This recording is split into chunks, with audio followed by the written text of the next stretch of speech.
Cerita berawal saat konglomerat bernama Kang Yong-ho yang baru saja melakukan test drive pada mobil listrik koleksinya. Ia merupakan sosok dingin dan ambisius yang memimpin perusahaan raksasa Choi Sung Group. Tak lama ia mengumpulkan para direktur dari berbagai anak perusahaannya termasuk anak kembarnya, Jae-sung dan Jae-yong. Anak-anaknya yang tidak kompeten itu adalah investasi yang gagal bagi Presdir Kang. Hari itu ia mengintimidasi para direktur agar bisa membuat perusahaan Choi Sung menjadi perusahaan terbesar kelima di Korea. Namun hal yang cukup mengejutkan adalah Presdir Kang mengumumkan bahwa ia akan berhenti memimpin dan menikmati masa tuanya. Untuk itu, tim perencanaan strategis akan memulai proses suksesi. Ia memberi kedua anaknya waktu selama sebulan untuk meyakinkan Dewan Direksi bahwa mereka benar-benar mampu memimpin Choi Sung Group. Tak lama ia pun meninggalkan ruangan. 저기 뭔 승계 발표예요. 이대로 회장 저 주시죠.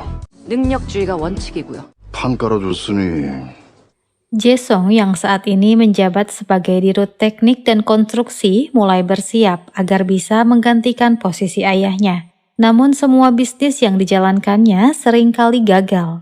Proyek perluasan dermaga di pelabuhan Yuncheon pun saat ini masih mendapat penolakan dari warga setempat.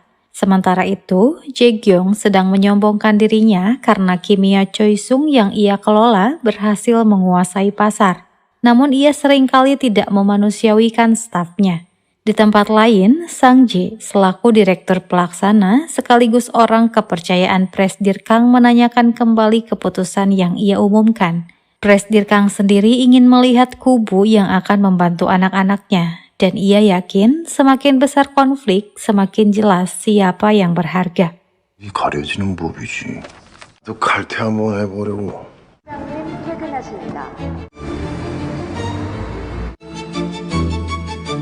Malam harinya istri Presdir Kang bernama Son Hee mengetahui dari kedua anak tirinya mengenai rencana suksesi. Tak lama Sang Jae datang untuk menjemput Presdir Kang yang akan pergi ke sirkuit. Setelah suaminya pergi, diam-diam Bu Son Hee menelpon putri kandungnya yang disembunyikan di luar negeri bernama Banggel. Ia memberitahu rencana ayahnya yang berniat mundur dari jabatannya. Untuk itu, Bu Son Hee menyuruh Banggel mengambil kesempatan ini untuk mengambil hati kedua kakaknya agar bisa kembali ke Korea. Namun sayangnya Banggel tidak tertarik melakukannya. Sementara itu, Sang Jae menunjukkan bukti mengenai si kembar yang ternyata menggelapkan dana di luar negeri. 확실하단 소리구만. 텐데 한 바퀴 돌고 가시죠. 일단 걷는 게 수야. Setelah Presdir Kang pergi, Jae-sung diam-diam masuk ke mobil yang baru saja ditumpangi ayahnya untuk melihat rekaman dashboard. Tiba-tiba Jae-yong juga datang dengan tujuan yang sama. Ia mengetahui jika Sang Jae memanggil ayahnya ke sirkuit berarti ada hal yang ingin ia laporkan. Sayangnya, Presdir Kang tiba-tiba ingin berkendara untuk menjernihkan pikirannya. Jae-yong dan Jae-sung pun seketika panik saat lampu di ruangan tersebut menyala, hingga memutuskan untuk tancap gas. Melihat mobilnya yang tiba-tiba menghilang, Presdir Kang pun curiga. Si kembar menelpon manajer Jang untuk memikirkan alasan yang masuk akal jika ayah mereka menanyakan mobilnya. 하지 않아서 방금 공장에 보냈습니다. 다른 차라도 가져올까요? 형님 안전이 달린 문제인데. Di tempat lain, seorang atlet sepak bola berbakat bernama Jun Hyun sedang bergembira karena ia mendapatkan tawaran bergabung bersama Choi Sung FC. Hal tersebut adalah impian Jun Hyun selama ini. Ia pun segera memberitahukan kabar gembira tersebut pada neneknya yang dirawat di panti jompo. Neneknya menderita demensia, namun ingatannya selalu pulih saat membicarakan bola. Ia sangat berharap cucunya bisa lolos Liga Premier. Sementara itu, Jae-sung dan Jae-yong mencoba mengamati berkas apa yang sedang dibaca oleh ayahnya. Setelah di-zoom, diketahui bahwa ayah mereka telah menerima bukti penggelapan dana yang mereka lakukan.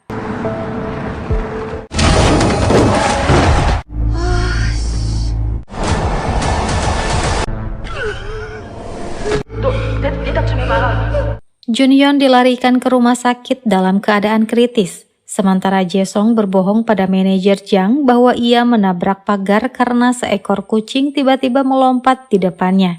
Ia meminta manajer Jang untuk menyembunyikan hal tersebut dari ayahnya. Sementara Jae-yong mengerahkan bawahannya untuk menghilangkan barang bukti apapun.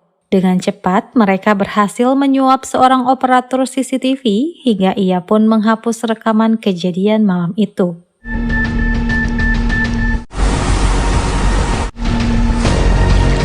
Keesokan harinya, Presdir Kang kembali ke sirkuit. Melihat lampu mobilnya yang baru saja diganti, Presdir Kang seketika memeriksa kamera dashboard yang ternyata juga telah disetting ulang.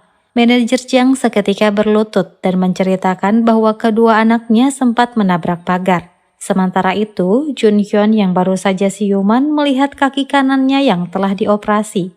Tak lama dokter datang dan menjelaskan bahwa lututnya mengalami robekan pada beberapa ligamen dan patah tulang kaki, sehingga akan mustahil ia bisa bermain sepak bola lagi.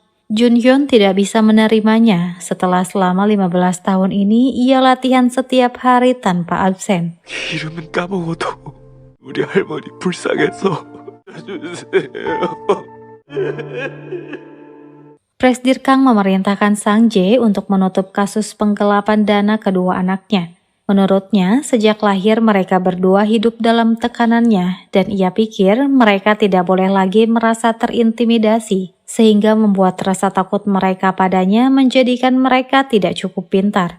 Ia pun menyimpan bukti penggelapan tersebut di ruangan rahasia bersama banyaknya uang dan emas batangan miliknya. Presdir Kang juga menunjukkan properti yang sudah ia siapkan untuk jatah istrinya. Ia ingin Sang Jae mencatatnya sebagai pendapatan divisi TNK dan kimia sebelum diketahui orang dan menjadi bahan gunjingan. 자식까진 주의이지. 하시는 걸로 알고 준비하겠습니다. Jun Hyun mencoba mengingat plat nomor mobil yang menabraknya. Setelah mengingatnya dengan sangat yakin, ia pun melapor pada polisi. Ia yakin kejadian yang dialaminya juga terekam CCTV. Namun polisi mengatakan saat itu area tersebut sedang ada pemeriksaan dan alat rekamnya rusak, sehingga mereka tidak bisa menyelidikinya. Tak lama polisi tersebut mengirim pesan pada Jae-gyong dan memastikan bahwa korban tidak memiliki bukti apapun. Tidak hanya itu, Jae-gyong membuat Jun Hyun memiliki hutang dengan memerintahkan Choi Sung FC untuk memberikan denda 1 miliar won atas kerugian mereka. Padahal Jun Hyun telah mengembalikan semua uang muka kontraknya. Ia pikir dengan begitu Jun Hyun tidak akan memiliki waktu untuk mengusut kecelakaan tersebut. 우리도 어쩔 수 없어요.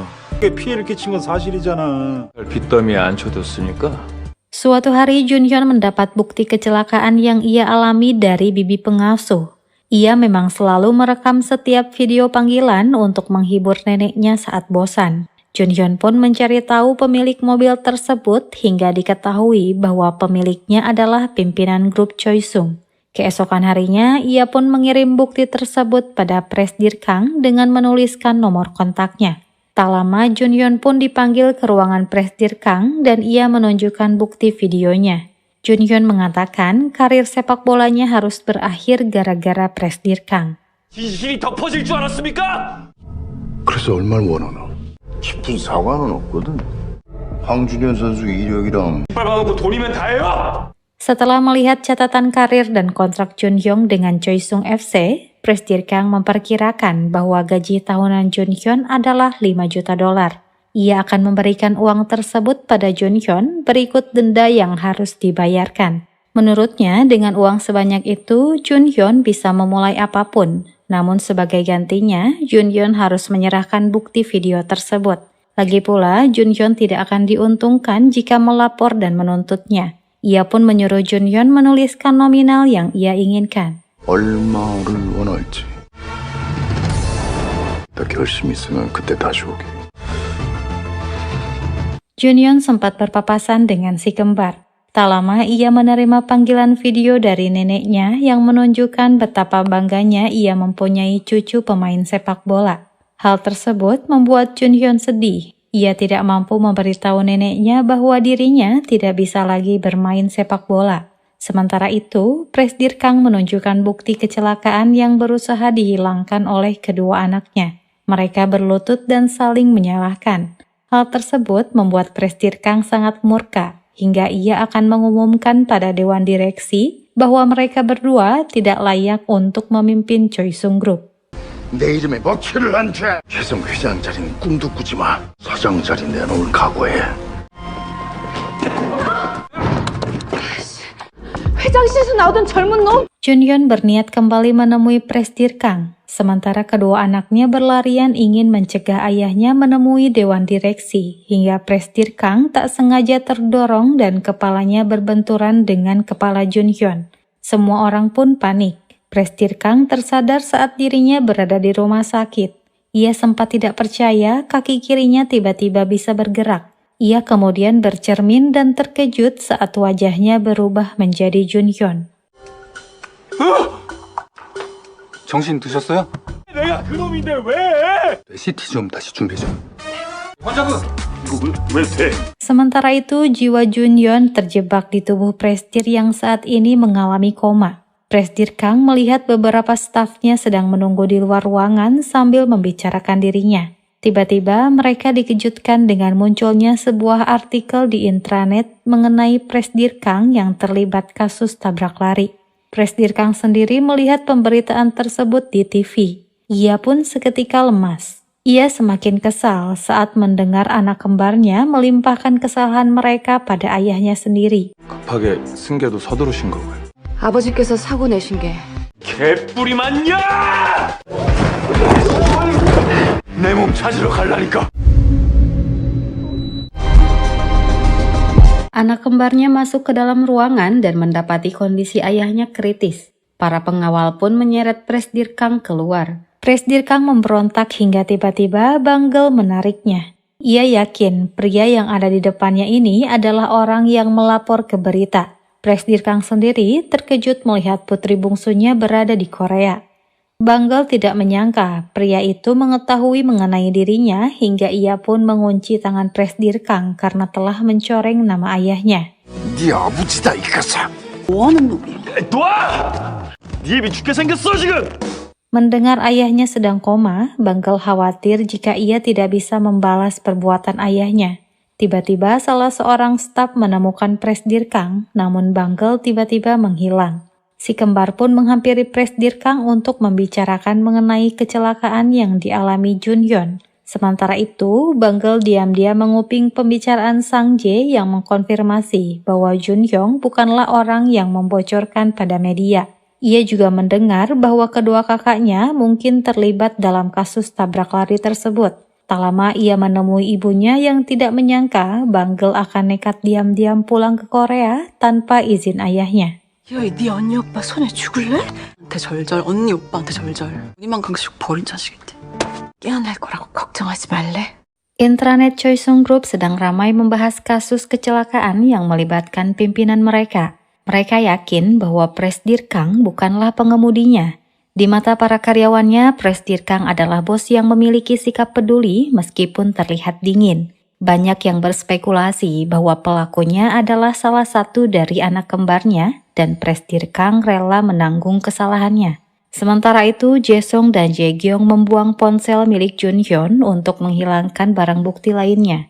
Bagi mereka, ini adalah satu-satunya kesempatan untuk membuat ayah mereka mundur secara sah. 하지만 추종하는 인간들 꺾을 수 있어. 우리가 살 수 있는 유일한 기회야. 만 정리하면 되고. Jae-sung dan Jae-gyong mencoba memastikan bahwa Junhyun tidak melihat wajah pengemudi. Mereka mengaku malu atas dosa yang ayah mereka perbuat. Presdir Kang tidak bisa menahan amarahnya lagi. Ia berkata dari sudut pandang Junhyun dan mengatakan bahwa anak-anak Presdir Kang telah mencuri mobilnya hingga menyebabkan kecelakaan lalu kabur. Ia tidak menyangka kedua anaknya akan tega menjadikannya sebagai tersangka setelah berusaha menutupi kasusnya. Untuk sesaat, Jae-sung dan Jae-gyong merasa seperti sedang berhadapan langsung dengan ayah mereka. Aura kepemimpinan dan wibawa ayah mereka terasa sangat kuat. Tak lama mereka pun mengurung Presdir Kang di villa dengan pengawasan. 사고는 자기가 치고 우리 아버지 원래 그런 양반이야. 원하는 대로 다 준다니까. 잘 생각해요. Kabar mengenai spekulasi bahwa si kembar merupakan pengemudi sebenarnya mulai tersebar. Dampak dari kasus ini membuat saham Choi Sung Group anjlok dan para investor semakin resah. Mereka berkumpul di depan kantor pusat dan menggelar unjuk rasa menuntut manajemen bertanggung jawab. Jae-kyung yang tidak tahan mendengar para wartawan mengungkit kontroversi mereka seketika mengatakan bahwa semua hal itu dilakukan atas perintah ayah mereka sendiri. Jae-sung tidak menyangka kembarannya akan mengatakan hal tersebut. Jika ayah mereka mengetahuinya, tentu ia tidak akan mengampuninya. Jae-kyung justru semakin berani. Ia berencana membuat ayahnya tidak bisa bangun lagi. Apalagi dokter yang menangani ayahnya saat ini adalah Sok-do, suaminya sendiri. 경찰 쪽도 정리됐고 하늘이 우리를 돕네. Presdir Kang berpura-pura tidur saat pengawal mengawasi keadaannya. Tidak banyak yang tahu, Presdir Kang membuat pintu rahasia di vilanya itu sehingga ia pun bisa kabur dengan mudah. Ia naik taksi menuju kantornya, dan setibanya di sana, ia sempat tertegun melihat orang-orang berunjuk rasa dan mengecam dirinya. Presdir Kang tidak menyangka, nama baik yang puluhan tahun ia bangun kini hancur dalam sekejap.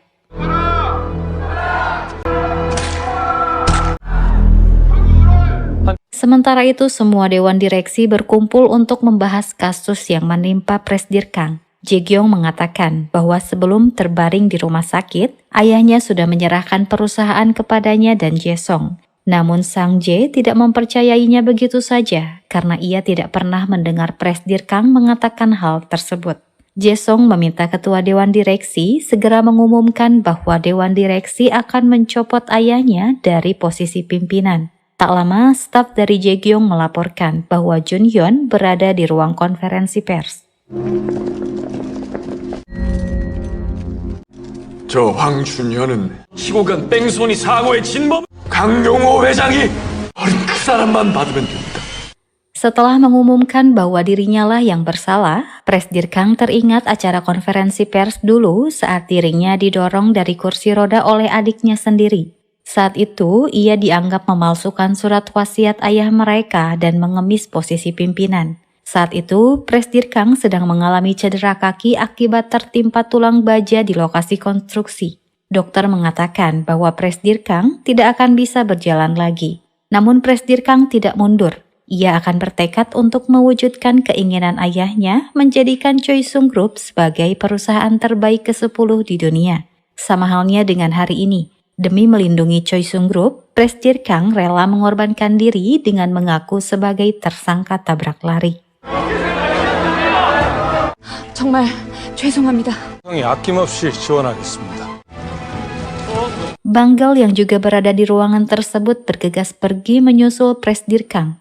Namun Sang Jae sempat melihatnya dan bertanya apa yang sedang ia lakukan di sana. Banggal mengatakan dirinya akan menjelaskan semua saat waktunya tiba. Namun ia meminta Sang Jae menyembunyikan keberadaannya dari kedua kakaknya. Sementara itu, Presdir Kang mencari alamat rumah Jun-hyun dari kartu identitas miliknya. Ternyata Jun-hyun tinggal di sebuah kontrakan kecil. Di sana ia melihat banyaknya piala penghargaan yang diraih oleh Jun-hyun. 저기선 1초도 못 살아! 왜 이렇게 빨라? 저 신경 하나하나가 찌릿찌릿. Presdir Kang tiba-tiba teringat tongkat yang sempat ia lihat di rumah sakit. Tanpa tongkat itu, ia tidak bisa masuk ke ruang rahasia miliknya. Ia pun bergegas pergi ke rumah sakit untuk mengambilnya. Sementara itu, Sok-do yang diperintah Jae-kyung menyuntikkan sesuatu pada ayahnya sempat terkejut melihat ibu mertuanya. Ia pun menyembunyikan suntikan tersebut di laci nakas. Sebelum mengantarkan ibu mertuanya pulang, ia memberitahukannya pada Jae-kyung. Tak lama Presdir Kang diam-diam masuk ke bangsal di mana tubuhnya terbaring. Ia mengambil kepala tongkatnya hingga tiba-tiba ia pun bersembunyi saat mendengar suara langkah kaki. Ternyata Jae-kyung datang bersama Jae-sung untuk menyuntikkan obat yang Sok-do tinggalkan. Namun tiba-tiba Jun-hyun yang berada di tubuh Presdir Kang terbangun hingga Jae-kyung pun secara refleks membekap wajah ayahnya.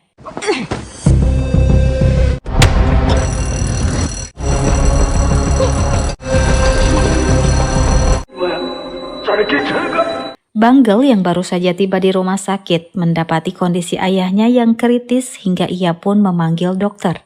Sok-do mengatakan bahwa ayahnya mengalami kerusakan otak akibat kekurangan oksigen.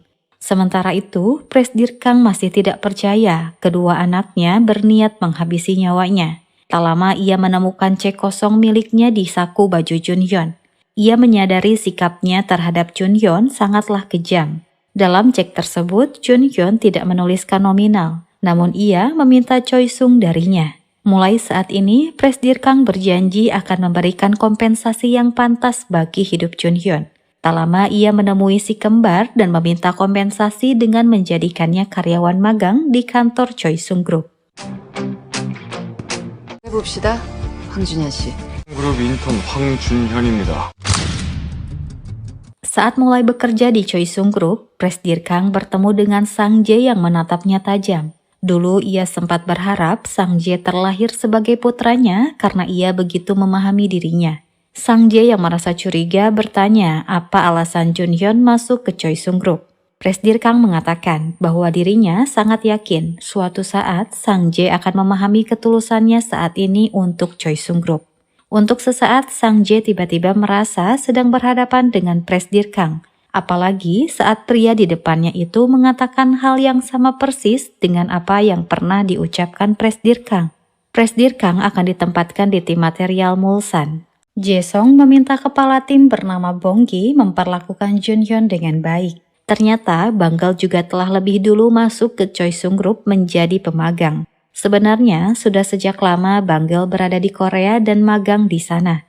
Hanya saja ia menyembunyikan hal tersebut dari ibunya. Kini secara kebetulan, Presdir Kang juga akan satu tim dengannya. Ia menggunakan nama Casey Kang dan menyanggupi untuk membimbing Junhyun. Begitu memasuki ruangan tim material, Presdir Kang sempat menunjukkan karakter aslinya. 아유 반가워요. 잘했어요. 진행 중인 주요 사업이 뭐지? 그건 잘 마무리됐고. 이리 와요, 황준 씨. Banggal menyuruh Presdir Kang untuk bersikap sopan layaknya karyawan magang, bukan berlagak seperti pemimpin. Saat bekerja, mereka seringkali cekcok dan Banggal meremehkan Presdir Kang karena dianggap memanfaatkan orang dalam untuk bisa masuk ke Choi Sung Group. Presdir Kang sendiri hampir menyebutkan identitas Banggal yang sebenarnya, namun Banggal berhasil menghentikan ucapannya. 그때 확 그냥 회장 딸이란 거 말하면 죽는다. Presdir Kang menyarankan Banggal untuk mengundurkan diri sebelum identitasnya terbongkar. Ia ragu preman klub malam sepertinya bisa masuk ke perusahaan itu. Tak lama, Presdir Kang menemui Pak Bonggi dan bertanya mengenai kinerja Banggal. Pak Bonggi mengatakan, saat pertama kali datang, bakat dan kepribadian Banggal sangat pas-pasan. Namun karena ia menguasai 6 bahasa, nilai wawancaranya pun cukup aman. Ia selalu sigap membantu karyawan lain hingga akhirnya memahami kebiasaan rekan kerjanya. Sikapnya yang supel dan mudah bergaul membuatnya disenangi oleh semua orang, dan mereka tidak segan meminta bantuan Banggal. 근데 놀고 자빠졌네. 선이 노예야! 이게 회사야 이게!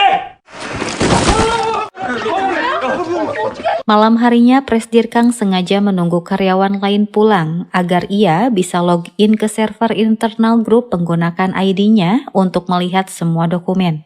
Setelah menyalin beberapa berkas, ia pun pergi ke ruangan pribadinya. Tak lama ia membuka ruang rahasia dengan kepala tongkatnya untuk mengambil beberapa emas dan uang tunai.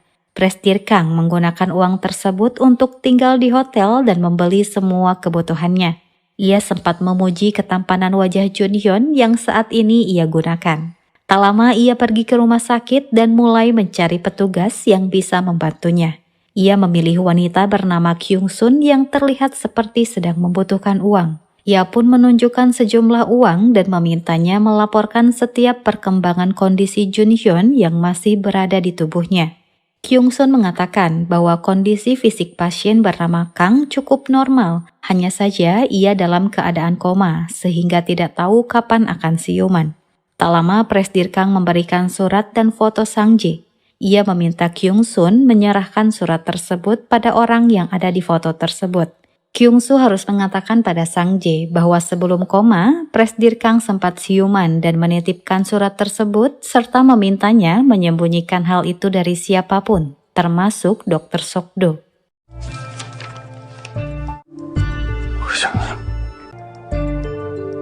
Keesokan harinya Banggal memberikan materi untuk presentasi. Melihat sikap putrinya itu, Presdir Kang menduga jika Banggel menyukai Junhyun. Ia pun memarahi Banggel karena sibuk berpacaran di kantor. Banggel mencoba menahan amarahnya demi mengungkapkan identitas pria yang ada di depannya itu. Tak lama mereka pun melakukan presentasi di hadapan Jaesung. Jaesung sendiri sempat terkejut melihat Banggel kini berada di Choisung. Dengan ciri khasnya saat berbicara, Presdir Kang secara to the point menyampaikan strategi yang harus mereka lakukan untuk mendapatkan laba bersih. IB 글로벌 화인 다이나믹 이상 뭐 하는 거예요? 내 기획은 안 봤어요? 네 기획안보다 제대로 먹혔으니까. Banggel sempat terkejut mendengar Presdir Kang menyebutkan 3 anak perusahaan yang justru sedang ia selidiki. Ia pun bertanya padanya mengenai 3 anak perusahaan yang ia sebutkan tadi. Presdir Kang mengatakan bahwa perusahaan tersebut hanya tempat tidak berguna yang hanya bertujuan menyembunyikan dana gelap Jaesung. Banggel tidak mengerti mengapa ia mengungkapkan hal yang merugikan Jaesung, padahal ia pikir Presdir Kang memihaknya. Presdir Kang mengatakan bahwa ia memihak orang lain sambil menunjuk Sang Jae.냐고. Sang Jae mengumpulkan semua dewan direksi untuk menyampaikan pesan dari Presdir Kang. Ia mengatakan bahwa beberapa waktu lalu Presdir Kang sempat siuman dan meninggalkan sepucuk surat. Dalam surat tersebut, Presdir Kang memutuskan bahwa mulai saat ini penerus kepemimpinan Choisung Group ditiadakan dan semua karyawan Choisung Group dinyatakan memiliki kualifikasi untuk menjadi pemimpin. Ia menunjuk Sang Jae sebagai pelaksana tugas pimpinan sampai dirinya benar-benar kembali. Tulisan tangan tersebut telah dianalisis melalui lembaga-lembaga terpercaya dan dinyatakan 100% cocok dengan tulisan Presdir Kang. 그럼 저도 자격이 있는 겁니까?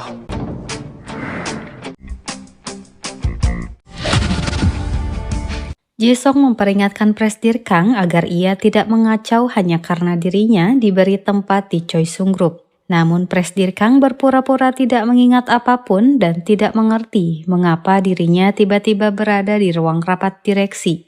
Ia mengatakan bahwa hal tersebut kemungkinan efek samping setelah insiden tabrak lari. Presdir Kang juga mengaku bahwa dirinya tidak mengetahui apapun mengenai 3 perusahaan yang ia sebutkan saat presentasi. Yang ia tahu, perusahaan tersebut bertahun-tahun bersih tanpa inventaris. 그래서 생각했죠. 세이브 되겠다 싶어서 말한 건데요. 뭐 아는 게 더 있어야 되는 겁니까? 3천억 가질러 왔다. Tak lama Jaesung dan Jaekyung menginterogasi Banggel yang selama ini bersembunyi di Choisung Group tanpa mereka ketahui. Banggel mengatakan bahwa ia bosan hanya bermalas-malasan di Amerika. Ia meyakinkan kedua kakaknya bahwa dirinya tidak memiliki ambisi apapun atas Choisung Group dan hanya ingin pulang demi merasakan masakan ibunya. Untuk membuktikan bahwa Banggel tidak memiliki ambisi, Jaekyung memintanya menyerahkan tanah pemberian ayah mereka di Gangwon, termasuk gedung di Gangnam. 나 뭐 건물이고 땅이고 다 필요 없어. 넘길게. 말 안 나오게 조용히 다녀. 쥐 죽은 듯이 KC 강으로 살게. Jaesung tidak menyangka kembarannya akan setega itu mengambil harta Banggel, padahal dulu Jaekyung menyukai ibu Sonhee saat ia masih menjadi pelayan. Jaekyung kesal karena dalam waktu kurang setahun, Bu Sonhee berhasil merebut kamar utama setelah ibu mereka wafat. Ia yakin sejak awal Bu Sonhee berselingkuh dengan ayahnya. Untuk itu, ia akan memastikan Banggel dan ibunya tidak mendapatkan satu bagian pun dari warisan ayah mereka. 좋은 것들의 최후라. 엄마한테 의리 지키려면 너도 협조해. Presdir Kang kembali mengambil uang dan emas di ruang rahasianya. Setelah keluar dari ruangannya, Banggel tiba-tiba menyerangnya dan bertanya bagaimana ia bisa tahu sandi ruangan pimpinan.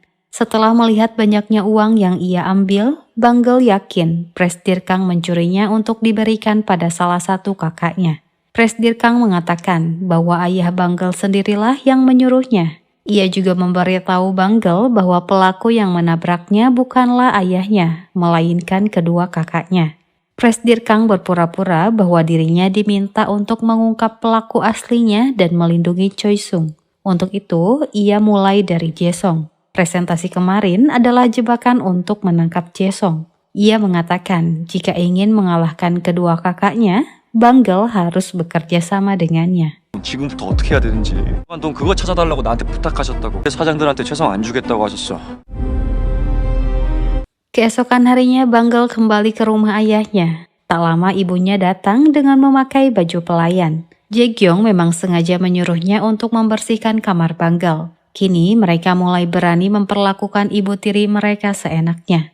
Saat tiba di kantor, Presdir Kang dengan berani menelpon tim penjualan dan meminta mereka segera mengirim laporan. Rekan kerjanya yang lain sempat terdiam melihat sikapnya yang berlagak seperti pimpinan. Tak lama, Presdir Kang berusaha menghasut Pak Bonggi agar mau mengajukan mengurus stok langsung tanpa divisi penjualan. Presdir Kang pun menemani Pak Bonggi untuk membujuk Direktur Kwon agar mereka bisa merebut kendali dari divisi penjualan yang selama ini dikendalikan oleh Jae-sung. 본부한테서 칼자루를 뺏어오자는 재고까지 입맞출 정도라면 이건 주업체 자체가 누군가의 회사인 거죠. 회사일 수도 있고. Presdir Kang menerima telepon dari bibi pengasuh nenek Junhyun. Ia berhasil mendapatkan nomornya setelah mendapat kabar bahwa Junhyun bekerja di Choisung Group. Ia memberitahu Presdir Kang bahwa nenek Junhyun menghilang. Ada yang melapor bahwa nenek Junhyun naik bis untuk menemui cucunya. Untuk itu, bibi pengasuh meminta Presdir Kang untuk menyusul nenek Junhyun di terminal. 제가 지금 좀 바쁜데. 튀어가 임마! Melihat Presdir Kang yang tidak kunjung mendapatkan taksi, Banggel pun menawarkan tumpangan. Sementara itu, An-si, istri Jae-sung, sedang makan malam bersama ayahnya bernama Tuan Byung-mo, pimpinan perusahaan TH Group. Ia akan memastikan bahwa Jae-sung mendapat posisi pimpinan demi memuluskan bisnis TH Group. Tuan Byung-mo bahkan menyusupkan Direktur Song untuk mengawasi dan mengelola dana gelap Jae-sung. Sementara itu, Jae-gyong meminta suaminya untuk memastikan ayahnya tetap koma. 쥐고 있어야 싸움이 되지. 도와줄 거지. 무관 아버지 면회 제안하고 돌아가실 권리도 없어요. Setibanya di terminal, seorang pria memanggil nama Junhyun begitu melihat Presdir Kang. Ia mengantarkan nenek Junhyun yang saat ini tidak mengenali wajah cucunya. Tak lama, bibi pengasuh memberitahu Presdir Kang bahwa nenek Junhyun akan mengenali cucunya jika memakai seragam bola. Melihat pria yang mengantarkan nenek Junhyun memakai baju bola, Presdir Kang pun membeli baju itu darinya. 세탁은 언제 한 겁니까? 기다렸는지 몰라. Banggel berinisiatif membawa nenek Junhyun ke rumah sakit untuk memeriksakan diagnosis demensianya. Melihat nenek Junhyun yang sangat menyayangi cucunya, Banggel merasa iri. Ia teringat saat ayahnya tega memisahkan ia dari ibunya. Mendengar cerita Banggel, Presdir Kang meyakinkan putri bungsunya itu bahwa ayahnya mungkin memiliki alasan untuk melindungi Banggel dari kakak-kakaknya. Di rumah sakit tersebut, Banggel sekalian menengok ayahnya. Tanpa ia ketahui, Kyung-soo melapor pada Presdir Kang bahwa ia telah memasang kamera tersembunyi sesuai perintahnya. 비밀로 하세요. 네. 잘 부탁하고요. Keesokan harinya, Pak Bonggi mendatangi salah satu dari 3 perusahaan, yaitu Eugene Network. Ia datang untuk menggeledah gudang dan memeriksa inventaris. Hal tersebut diketahui oleh Direktur Song, hingga ia pun terburu-buru pergi dan Presdir Kang mengikutinya bersama Banggel. Rupanya ia datang ke rumah Tuan Byung-mo. Presdir Kang sudah bisa menebak, besannya itu sengaja mengendalikan dan memegang kelemahan Jae-sung. Untuk itu, ia akan mengambil dana gelap Jae-sung dengan tangannya sendiri, agar kejahatan Jae-gyong pun bisa ikut terbongkar. 비자금이 그걸 위한 시드머니고 두 놈 다 내쫓을 거야. 너 바짝 따라붙어. Direktur Song diam-diam menemui istrinya dan memberikan tas berisi uang dolar serta menyuruh istrinya membawa anak-anak pergi ke luar negeri, sementara ia akan menyusul. Saat hendak pergi, Direktur Song melihat sebuah mobil melaju ke arahnya. Tak lama, Presdir Kang menghampirinya dan membongkar apa yang sedang saat ini ia lakukan. Ia mengatakan Tuan Byung-mo tidak akan membiarkannya hidup setelah mendapatkan dana gelap Jae-sung. Untuk itu, ia menyarankan Direktur Song untuk menyerahkan dana gelap tanpa menyertakan kode QR akses pada Tuan Byung-mo. 믿져야 본전인데 Tak lama Direktur Song menemui Tuan Byung-mo dan melaporkan bahwa dirinya mencuci dana gelap itu melalui koin kripto. Ia pun menyerahkan aplikasi yang di dalamnya berisi dana gelap Jae-sung senilai 300 juta dolar. Sebelum pergi, anak buah Tuan Byung-mo memindahkan sebuah koper ke mobil Direktur Song. Setelah pergi cukup jauh, Direktur Song memeriksa koper tersebut dan ternyata di dalamnya terdapat sebuah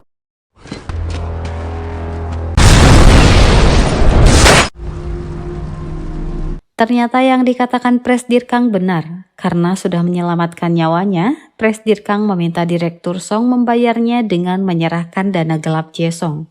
Ia memberikan sejumlah uang pada Direktur Song agar ia bisa melarikan diri bersama keluarganya. Direktur Song pun akhirnya memberikan dana gelap tersebut dengan kode QR-nya. 이건 내가 보관해. 긴장 늦추지 마라. 날 닮았네. Tuan Byung-mo akhirnya mengetahui bahwa Direktur Song telah menipunya. Dana gelap 300 juta dolar tidak ada di aplikasi yang ia berikan. Selain itu, ia mendapat informasi bahwa jasad Direktur Song tidak ditemukan di mobilnya. Ansi pun akan mencoba mencari tahu apakah Direktur Song dikendalikan oleh suaminya. Keesokan harinya, Direktur Kwon datang ke ruangan tim material dan memberitahukan bahwa manajemen perusahaan alih daya kini akan menjadi tanggung jawab divisi dukungan mereka. Untuk merayakan keberhasilan mereka, Direktur Kwon mengadakan makan malam tim. 팍팍 끓여줄 테니까. 술은 자기가 좀 따라 마십시다. 술 따르려고 채성 취직했답니까? Presdir Kang sempat mengajak Direktur Kwon adu minum dan yang kalah akan mengabulkan permintaan. Presdir Kang memang termasuk orang yang kuat minum. Ia dulu bahkan pernah menantang Direktur Kwon hingga ia pun kalah. Kali ini Presdir Kang yakin bahwa dirinya juga akan menang. Sebelum permainan dimulai, Presdir Kang mengatakan jika menang ia akan menghapus acara makan malam tim karena menurutnya acara tersebut sangat membosankan. Benar saja. Setelah menghabiskan beberapa botol, Direktur Kwon tidak mampu melanjutkan permainan dan secara otomatis Presdir Kang kembali menang. 사모님 괜찮으세요?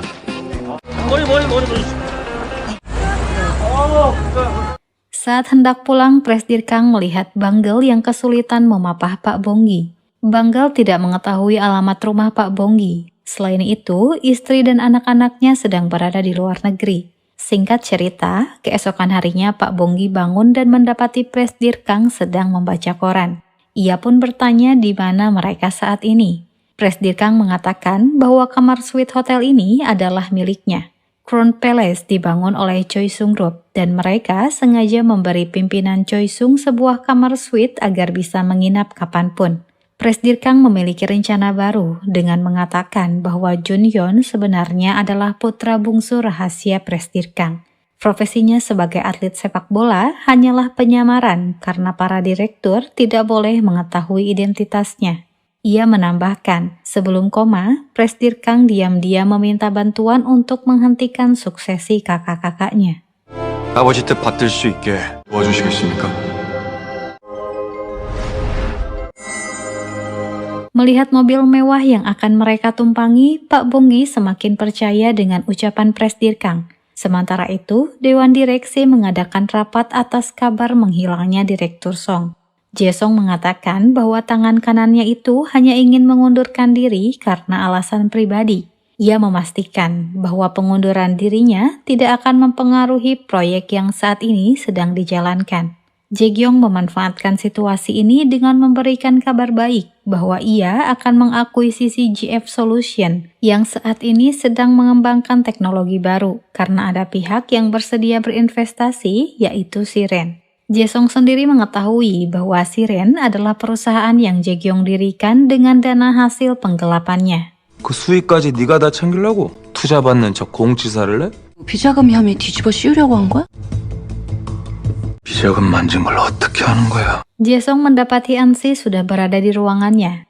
Ansi mencoba menyelidiki apakah suaminya benar-benar tidak mengetahui apapun mengenai Direktur Song. Dilihat dari sorot matanya, Jae-sung menyimpan kebencian yang mendalam dan sangat ingin menangkap Direktur Song karena sudah berani mengkhianatinya. Sementara itu, Banggel memberitahu Presdirkang kabar terbaru mengenai grup TH yang kini masuk sebagai pendatang baru konsorium dalam proyek pelabuhan kota Yuncheon.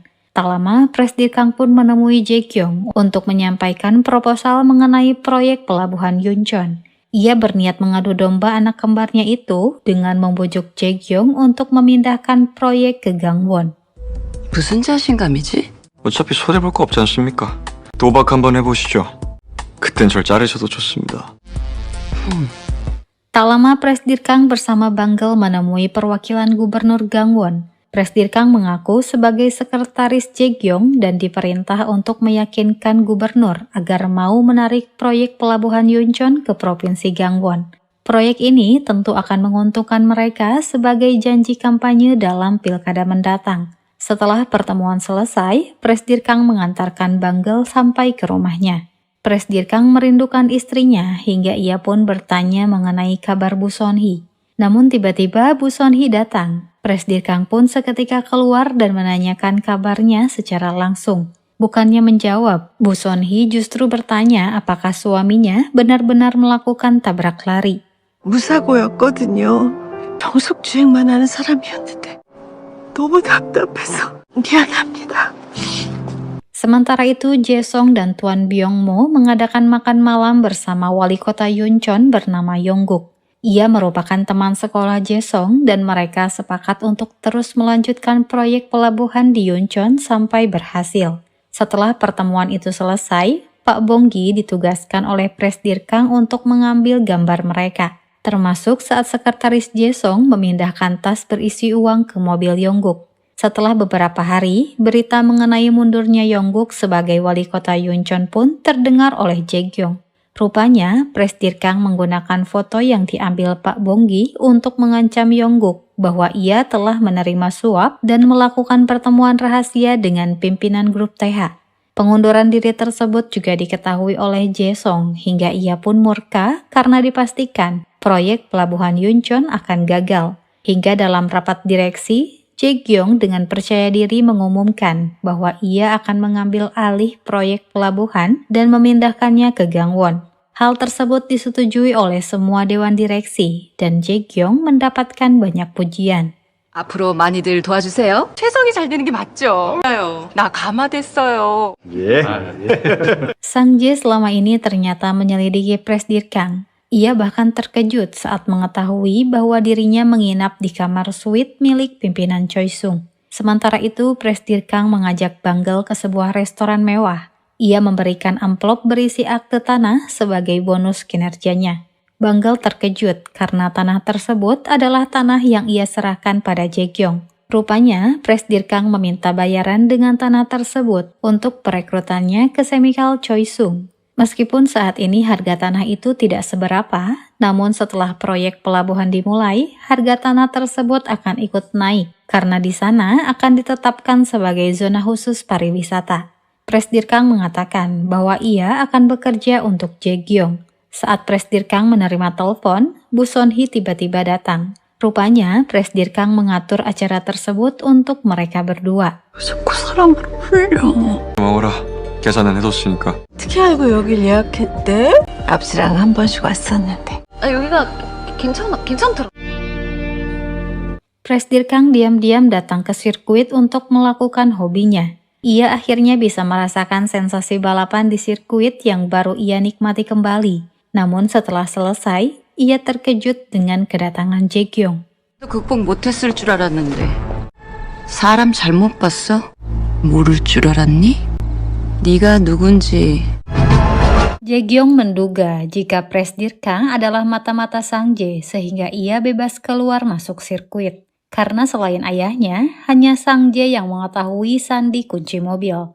Ia juga yakin pakaian dan jam tangan mewah yang saat ini dipakai Presdirkang berasal dari uang ayahnya. Presdirkang berdalih, ia hanya ingin mencobanya untuk mengetahui sehebat apa mobil yang sudah menabrak kaki bajanya. Karena setelah itu, ia berencana menghancurkan mobil yang sudah menghancurkan karir sepak bolanya. Ia berlagak marah dan meyakinkan Jae-kyung bahwa semua kemewahan yang ia rasakan saat ini tidak bisa mengobati kemarahannya. Atas sikap Jae-gyong, Presdir Kang mengatakan bahwa dirinya tidak akan jadi memihak Jae-gyong. 나도 잡을 생각 없어. Tiba-tiba Sang Jae muncul di belakang Presdir Kang. Ia bertanya bagaimana bisa dirinya memiliki kunci kamar suite yang disimpan di ruang rahasia, karena tidak ada yang mengetahui ruangan rahasia Presdir Kang selain dirinya. Presdir Kang akhirnya mengakui bahwa dirinya bukanlah Junhyung, melainkan pimpinan Choi Sung, atasan Sang Jae sendiri. Untuk meyakinkan Sang Jae, Presdir Kang menyebutkan semua hal-hal yang hanya diketahui oleh mereka berdua. Mendengar hal tersebut, Sang Jae tentu terkejut. Ia tidak habis pikir bagaimana bisa orang yang ada di depannya itu menjadi Presdir Kang yang ia kenal. Presdir Kang mengatakan bahwa jiwanya telah tertukar dengan Junhyun. 금방 날 찾아오겠지? 그럴 리가 없잖아. 머리 아파. Dalam perjalanan ke hotel, Presdir Kang mengetahui bahwa ia sedang diikuti. Ia pun terpaksa pulang ke rumah Junhyun dan bahkan tidur di lantai. Seumur hidupnya, ia tidak pernah tidur di lantai dan hal tersebut akan membuatnya tidak bisa tidur. Sementara itu, Jae-song kembali bertemu dengan ayah mertuanya dan membahas mengenai Direktur Song. Tuan Byung mengatakan bahwa ia yakin orang yang mengambil uangnya adalah kembaran Jae-song sendiri. Ia pun memerintahkan Jae-song untuk menggunakan dana dari TH agar bisa merebut GF Solution yang saat ini sedang diincar oleh Jae-gyong. Sementara Jae-gyong sendiri berusaha membuat GF Solution bangkrut dengan mengendalikan semua direktur bank agar memblokir pinjaman pada CEO GF Solution. Presdir Kang yang mengetahui rencana Jae-gyong sebelumnya sudah menelpon Pak Bonggi dan mengatakan bahwa dirinya saat ini sedang dibuntuti. Untuk itu, ia meminta Pak Bonggi mengambil kunci ruang rahasia di laci mejanya dan mengambil sejumlah uang tunai di sana. 뭘 하시려고요? Dengan uang tersebut, Presdir Kang akan membantu mengakuisisi GF Solution. Ia dan Banggel akan berpura-pura menjadi investor dan menemui CEO GF Solution bernama Kim Sang-do. Namun sebelum itu, Banggel mampir ke rumahnya untuk mengganti pakaiannya lebih dulu. Presdir Kang memanfaatkan kesempatan tersebut untuk melihat kondisi istrinya. Ia mendapati kedua cucunya bersikap tidak sopan pada Bu Son-hee dan bahkan memanggilnya dengan sebutan kepala pelayan. Presdir Kang pun diam-diam menemui mereka dan mengatakan bahwa dirinya datang atas perintah kakek mereka. Ia menakut-nakuti kedua cucunya dengan mengatakan rahasia yang hanya diketahui oleh kakeknya. Presdir Kang mengatakan bahwa kakek mereka sedang mengawasi. Untuk itu, ia menyuruh kedua cucunya agar bersikap baik pada nenek mereka. 할머니, 밥 잘 먹었습니다. 그럼 이만 가보겠습니다. Tak lama Banggel dan Presdir Kang bersiap pergi. Presdir Kang sempat mengomeli Banggel karena mengenakan pakaian terbuka. Banggel sendiri mengatakan bahwa pakaian tersebut akan meyakinkan bahwa dirinya adalah seorang investor. Hingga tiba-tiba kakinya terkilir dan Presdir Kang dengan sigap memeganginya. Seketika, Banggel memiliki perasaan berbeda pada pria yang ia kenal sebagai Junhyun. Sebenarnya, perasaan tersebut mulai muncul saat Presdir Kang menyiapkan acara makan malam bersama ibunya. 그냥 이걸 어떡하지? 넌 조수석 타. 사람을 놀려. Sementara itu, Kim Sang-do sedang cemas karena tidak ada bank yang mau memberikan pinjaman. Para pegawai yang belum mendapat gaji selama 3 bulan pun mogok kerja hingga pabrik tidak beroperasi. Tiba-tiba Jae-gyong datang dan menunjukkan proposal akuisisi. Ia menawarkan harga $60 juta untuk membeli GF Solution. Sesaat setelah Jae-gyong pergi, giliran Jae-song yang datang menemui Kim Sang-do. Ia menawarkan harga lebih tinggi dari Jae-gyong, yaitu $100 juta. Ia mengatakan bahwa Jae-gyong sendirilah yang membuat Kim Sang-do sulit mendapat pinjaman demi mengambil alih GF Solution. Namun Kim Sang-do tetap pada pendiriannya, tidak akan menjual perusahaannya pada siapapun. 당장 나가! 그래서 더럽게 비싸게 구네. Malam harinya Presdir Kang menemui Kim Sang-do. Ia mengaku mengenal seorang ahli M&A yang bisa memulihkan perusahaan yang hampir bangkrut. Tak lama ia pun membawa Kim Sang-do menemui Banggel. Banggel saat ini berpura-pura sebagai ahli M&A yang siap membantu GF Solution. Presdir Kang menunjukkan uang sejumlah 5 juta dolar yang bisa dijadikan modal untuk meningkatkan harga jual GF Solution pada Jae-gyong. Dengan uang itu, Kim Sang-do bisa membuat pabrik beroperasi kembali dengan syarat 30% saham GF Solution. Dengan begitu, teknologi baterai milik GF Solution akan dihargai dengan pantas dan Jae-gyong akan berani menawarkan harga 300 juta dolar. 그럼 말도 안 되는 금액에 사겠어요? 무조건 사게 만들 겁니다. 지나지 않는다고 약속만 하시면. 뭘 어떻게 하면 됩니까? 돌려야 꿀벌들이 보이죠. 계약서 먼저 작성하시죠. Setelah Kim Sang-do setuju, Presdir Kang pamit pergi karena ia harus menemui seseorang. Banggel menduga jika ia akan menemui pacarnya dan hal tersebut sedikit membuat Banggel cemburu. Sementara di tempat lain, Sang Jae sedang menunggu kedatangan Presdir Kang. Sesaat setelah ia datang, Sang Jae merasa terharu dan berlutut meminta maaf karena selama ini tidak mengenalinya. Ia merasa bersalah karena membuat Presdir Kang menderita sendirian. Tak lama mereka pun makan malam di tempat yang biasa mereka kunjungi. Presdir Kang mengatakan, semenjak berada di tubuh Jun Hyun, ia menyadari betapa menyenangkan menjadi muda. Karena itulah ia bisa melindungi Choi Sung saat ini. Selain itu, Banggel juga sangat membantunya. Ia tidak menyangka putri bungsunya sudah dewasa dan bisa diandalkan. 그래서 널 회장 대리에 앉혀놓은 거다. 버려야 될 것도 많을 거고. 제가 뭘 하면 되겠습니까? 모든 지시만 내리십시오. Keesokan harinya, Jae-gyong datang ke kantor GF Solution. Namun ternyata Jae-song sedang berada di sana. Setelah Jae-song pergi, Kim Sang-do mengatakan bahwa ia tetap tidak akan menjual perusahaannya pada Jae-gyong. Lagi pula, pabriknya kini sudah kembali beroperasi dan Jae-song memberi tawaran lebih tinggi.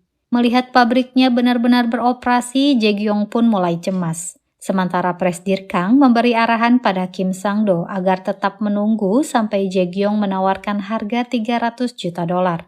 Setelah melihat Jae-song datang, Presdir Kang menghampirinya dan memberikan informasi bahwa Jae-gyong saat ini menggelar rapat darurat dengan panik. Ia sengaja berbisik agar mata-mata Jae-gyong mengambil gambarnya. Benar saja, tak lama Jae-gyong menerima bukti foto saat Presdir Kang menemui Kim Sang-do dan Jae-song. Jae-gyong yakin Jae-song berhasil mendekati Kim Sang-do berkat bantuan Presdir Kang. 정확하게 알아보지 않고 Sementara itu, Jae-song kembali meminta dana tambahan setelah mendengar bahwa Jae-gyong akan menawar harga 150 juta dolar. Ia bahkan menjadikan properti atas nama perusahaan konstruksi sebagai jaminannya. Mendengar hal tersebut, Tuan Byung-mo pun setuju untuk memberikan dana tambahan. Hingga tak lama, Jae-gyong mendapat kabar dari Kim Sang-do bahwa Jae-song menawar harga 200 juta dolar. Jae-gyong tentu kembali panik. Ia memerintahkan sekretarisnya untuk menggunakan dana gelapnya meskipun hal tersebut sangat beresiko. Kini persaingan di antara Jae-song dan Jae-gyong semakin memanas. Mereka menunggu kabar dari Kim Sang-do dengan gelisah.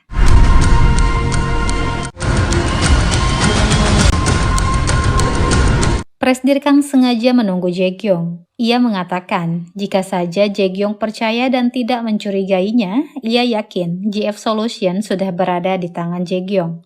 Presdir Kang yang berencana membuat Jae-gyong menghabiskan seluruh dana gelapnya, mencoba menawarkan bantuan. Namun karena Jae-gyong nampak ragu, Presdir Kang berencana kembali pada Jae-song. Mendengar hal tersebut, Jae-gyong menahannya. Ia memohon agar Presdir Kang membantunya mendapatkan GF Solution. Tujuan Presdir Kang pun berhasil. Sebelum itu, ia meminta Jae-gyong meminta maaf lebih dulu karena telah bersikap kasar dan memerintahkan orang membuntutinya. 황준현 씨, 정말 미안합니다. 자락은 준비됐죠? 고개를 숙였어. GF 솔루션 사러. Tak lama Presdir Kang mempertemukan Jae-gyong dengan Kim Sang-do. Ia menunjukkan surat kontrak yang harus Jae-gyong setujui. Dalam kontrak tersebut, GF Solution hanya akan memberikan 30% sahamnya. Namun Jae-gyong merasa hal tersebut tidaklah masuk akal. Jika Jae-gyong menolak, maka Kim Sang-do akan memberikannya pada Jae-song yang sudah setuju dengan kontrak tersebut. Daripada GF Solution jatuh ke tangan Jae-song, Jae-gyong pun terpaksa menyetujuinya. Sebelum pergi, Kim Sang-do berterima kasih pada Presdir Kang karena sudah membantunya. Presdir Kang meminta Kim Sang-do untuk mengirim 30% sahamnya pada Smile Investment. Sementara Jae-gyong kini merasa puas dengan kemenangannya. Ia tidak menyangka Presdir Kang bisa sehebat ini, dan kini ia juga mempercayai Presdir Kang sepenuhnya. Ia bahkan berencana memberikan Presdir Kang posisi di Rut Choisung Kimia jika dirinya sudah menjadi pimpinan Choisung Group. 고민해보겠습니다. 짐 싸야 돼서요. Di tempat lain, Jae-sung sedang meratapi kegagalannya. Tak lama Eun-si datang dan menyalahkannya karena tidak berpikir untuk berbuat curang seperti Jae-gyong. Menurutnya, Jae-sung seharusnya mencari kelemahan Jae-gyong dan mengancamnya. Mendengar hal tersebut, Jae-sung pun terpikirkan untuk mengungkap rencana Jae-gyong yang berniat menghabisi ayahnya. Eun-si cukup terkejut mendengarnya. Ia pun menyuruh Jae-sung untuk berpura-pura tidak mengingat kejadian itu, karena bisa saja Jae-gyong melimpahkan semuanya pada Jae-sung. 그럼 난 뭐해? 한 방에 꺾어버리자. 공수교대. Jae-gyong semakin mendapat banyak dukungan dari para dewan direksi. Selain itu, harga sahamnya pun melonjak hingga $100 per lembar. Hal tersebut membuat Jae-gyong semakin dekat dengan posisi pimpinan. Sementara itu, Eun-si dengan mengejutkan datang ke kantor CNT Choisung untuk menggantikan posisi Jae-sung. Eun-si mengatakan bahwa kondisi kesehatan suaminya saat ini sedang rentan. Sementara di tempat lain, Presdir Kang melakukan perjalanan dinas ke Yulivia bersama Banggel dan Pak Bonggi. Presdir Kang berniat merebut proyek yang sedang diincar oleh Tuan Byung-mo, yaitu hak penambangan di tambang litium Yulivia. Ia memang sudah mempersiapkannya sejak tahun lalu dan ingin perusahaan Yulivia bergabung bersama Choisung Group dengan cara membuat perusahaan cangkang, yaitu Smile Investment. Sebelumnya, Sang Jae juga sudah mengakuisisi Kaimin, perusahaan tambang yang ada di Amerika. Untuk itu, ia menugaskan Pak Bonggi dan Banggel memikirkan syarat kontrak yang bisa meluluhkan Perdana Menteri Fernando. 리튬 사업권은 무조건 우리가 가져옵니다. 배터리가 최성을 먹여 살릴 겁니다. Tak lama Presdir Kang menerima telepon dari Sang Jae yang melaporkan bahwa Eun-si sudah mulai masuk ke Choisung. Padahal dulu Jae-sung pernah berjanji bahwa Eun-si tidak akan bekerja untuk Choisung. Malam harinya Banggel merasa kesulitan memikirkan cara meluluhkan Perdana Menteri Fernando. Presdir Kang menduga hal tersebut karena Banggel terlalu lama bersantai di Amerika. Mendengar hal tersebut, Banggel pun membantahnya. Ia mengaku mengalami diskriminasi rasial dan bahkan tidak bisa leluasa menelpon ibunya karena takut pada ayahnya. Di saat ayahnya melarang pulang tanpa prestasi, kedua kakaknya justru semakin tidak ingin Banggel pulang jika belajar dengan giat. Untuk itu, ia berpura-pura ke klub hanya untuk membangun relasi. 이즈 제발 보여주세요. 내가 또 한다면 하거든. Tidak biasanya Jae-gyong menemui Bu Son-hee dan menunjukkan sikap baik. Rupanya ia memiliki maksud lain. Jae-gyong meminta Bu Son-hee datang ke rapat dewan direksi dan memberikan dukungan untuknya agar menjadi pimpinan Choisung. Tak lama Jae-gyong meminta suaminya agar mengizinkan Bu Son-hee menjenguk ayahnya. Ia juga meminta Sok-do untuk memastikan bahwa ayahnya tetap koma. Percakapan mereka ternyata didengar oleh Bu Son-hee. Hingga keesokan harinya, ia datang ke rumah sakit dan memergoki Sok-do yang berniat memberikan suntikan pada suaminya. Sok-do dengan panik mengatakan bahwa suntikan tersebut hanyalah suplemen nutrisi. 재우고 있는 것이 못 깨나게 하려고? 날 믿고 애들 아빠 맡겼어. 장인어른 어떻게 될지 장담 못해요. 죄송합니다, 장모님. 형이랑 무슨 짓을 하고 있던 건지. Di tempat lain, Presdir Kang melakukan pengintaian di lokasi pertambangan dengan berpura-pura menjadi turis Jepang yang tersesat agar bisa mengambil beberapa gambar. Setelah itu, mereka kembali ke hotel dan melihat beberapa karyawan TH Group yang baru saja tiba untuk mengurus penandatanganan kontrak. Banggel dan Presdir Kang membuntuti mereka dan menukar minuman anggur yang akan diantar oleh petugas room service. Sementara itu, Eun-si menerima laporan bahwa Jun Hyun lah yang telah membantu Jae-gyong merebut proyek pelabuhan. Ia juga mengetahui bahwa Jun Hyun cukup akrab dengan Banggel dan mereka sedang mengambil cuti. Mendengar hal tersebut, Eun-si yakin ada sesuatu di antara mereka.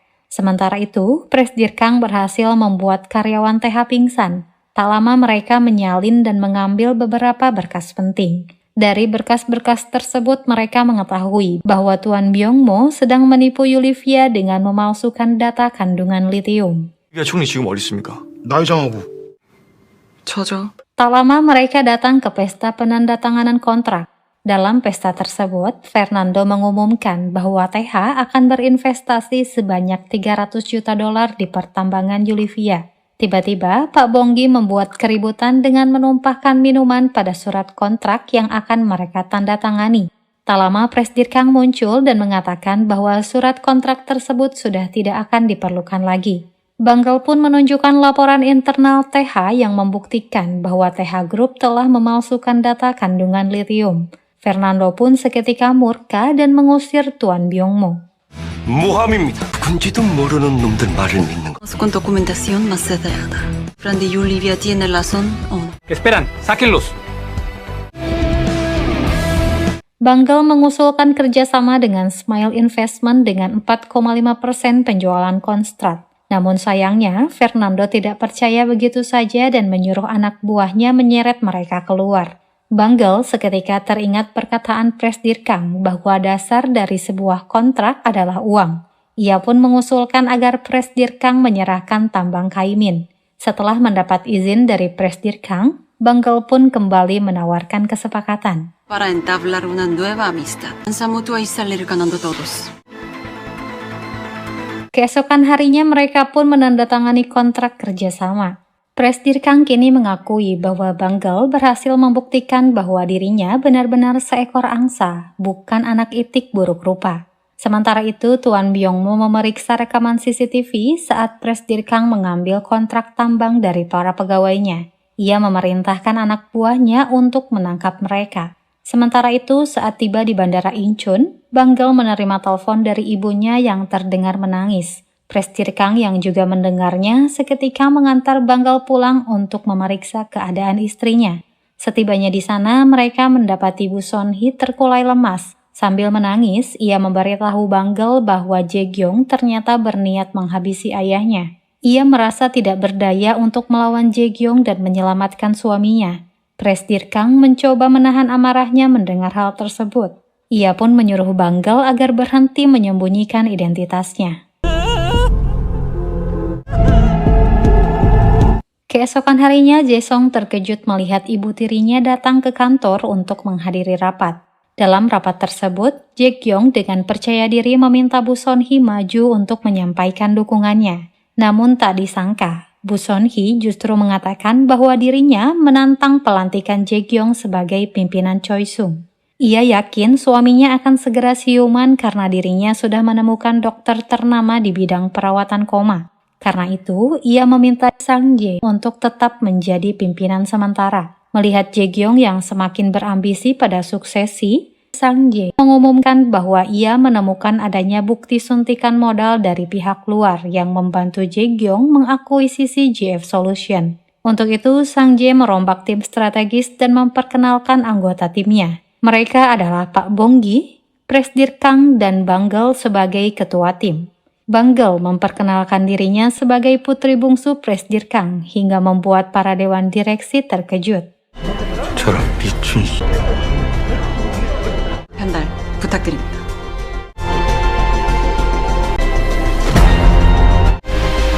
Jae-gyong semakin membenci ibu tirinya. Ia kembali teringat saat ayahnya pertama kali mengumumkan bahwa Bu Son-hee akan menjadi ibunya.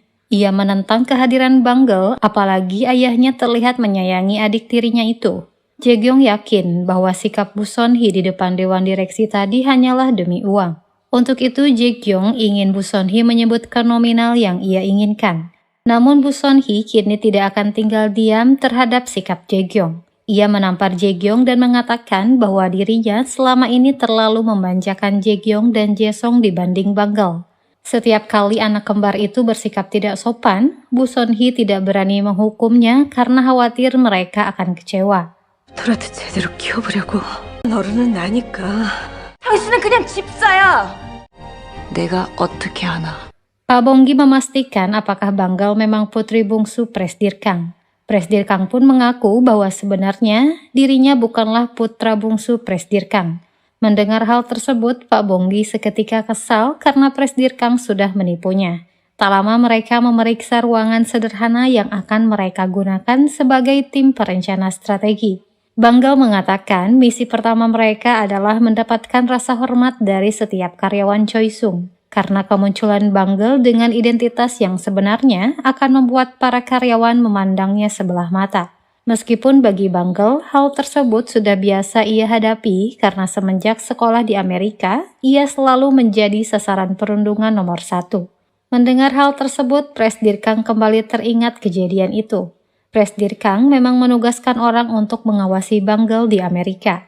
Begitu mendengar perundungan terhadap putrinya, tanpa Banggel ketahui, Presdir Kang dan Sang Jae datang ke Amerika hanya untuk memberi hukuman pada teman-teman Banggel. This is proof. 너 내 딸 건드리면 용실할 놈들아! Tak lama Presdir Kang menerima telepon dari Kim Sang-do yang melaporkan mengenai kolusi harga litium yang telah dimulai. Jae-gyong sendiri mendengar bahwa pabrik tiba-tiba berhenti beroperasi karena pasokan tiba-tiba dihentikan akibat harga litium turun. Hingga ia akhirnya mendengar mengenai pemasok lain yaitu perusahaan tambang Yulivia. Setelah mencari tahu, ia mengetahui bahwa perusahaan rekanan tambang Yulivia adalah Smile Investment. Namun karena menggunakan data ekuitas Amerika, ia tidak bisa mendapat informasi mengenai CEO Smile Investment. Sementara itu, Sok-do membantu Bu Son-hee dan Banggel yang mendatangkan dokter ahli koma agar mempercepat pemulihan suaminya. Mereka melakukan pengobatan tersebut tanpa sepengetahuan Jae-gyong. 그것만 해주면 저 사람 꼭 깨어나게 만들겠다. Di tempat lain, Banggel memberi hadiah berupa dasi sebagai bentuk terima kasih karena Presdir Kang telah membantu mencarikan dokter ahli koma. Tak lama Presdir Kang menerima kabar bahwa nenek Junhyun pergi dari rumah sakit setelah mengetahui bahwa cucunya berhenti bermain sepak bola. Mendengar hal tersebut, Presdir Kang pun mencoba mencarinya di rumah Junhyun. Benar saja, di sana nenek Junhyun sudah menyiapkan makan malam. Nenek Junhyun menanyakan kondisi kaki cucunya setelah tertabrak. Ia menangisi nasib Junhyun yang tidak bisa lagi menjadi pesepak bola yang menjadi impiannya selama ini. Mendengar hal tersebut, Presdir Kang kembali teringat perkataan Junhyun bahwa karir sepak bolanya terpaksa harus berakhir hanya karena keteledorannya. 다시 축구하게 만들게 내가. 끝난 거 아니야. 절대 놔두지 않을 거야. 집에서 계속 살아야 되는구나. 꿀맛. 천천히 먹어, 천천히. Sementara itu, Jae-gyong menerima laporan bahwa ternyata Kim Sang-do menyerahkan 30% saham Choi Sung pada Smile Investment.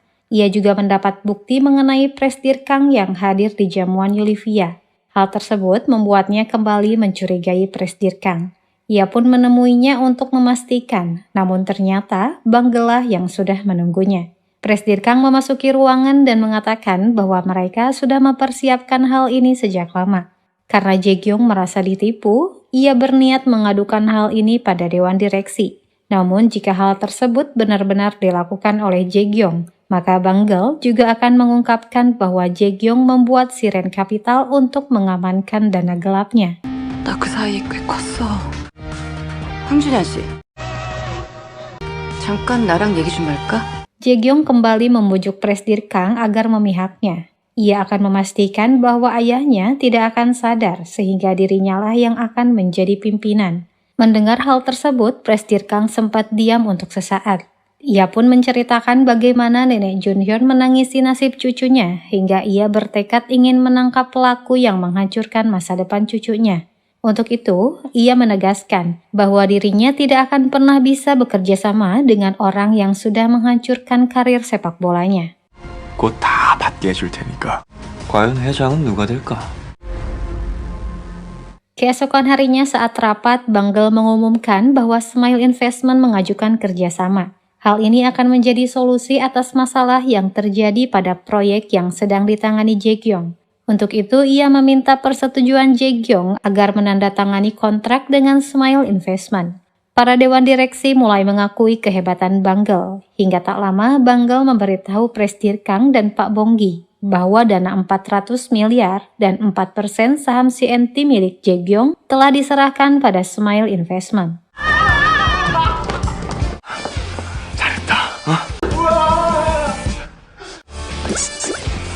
Sementara itu, Tuan Byung-mo menerima laporan bahwa orang-orang Smile Investment yang mereka temui di perjamuan Yulivia adalah karyawan Choi Sung. Ia juga mengetahui bahwa Choi Sung akan menandatangani kontrak dengan Yulivia atas mediasi dari Smile Investment.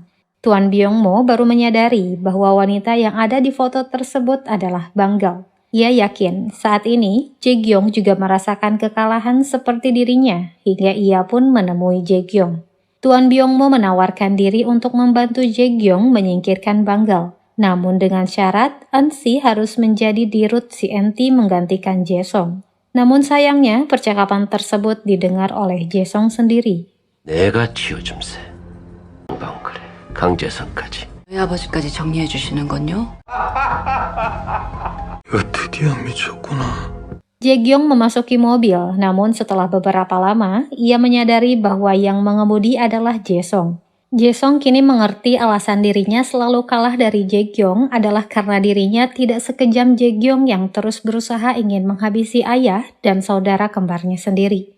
Jae-gyong mulai panik karena Jae-song telah mendengar kesepakatannya dengan Tuan Byung-mo.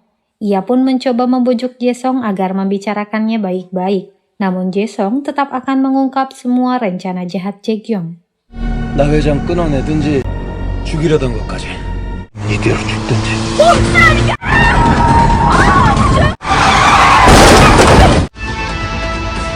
Jae-song ditangkap atas dugaan penculikan terhadap Jae-gyong. Rekaman kamera dashboard pun akan dijadikan sebagai bukti.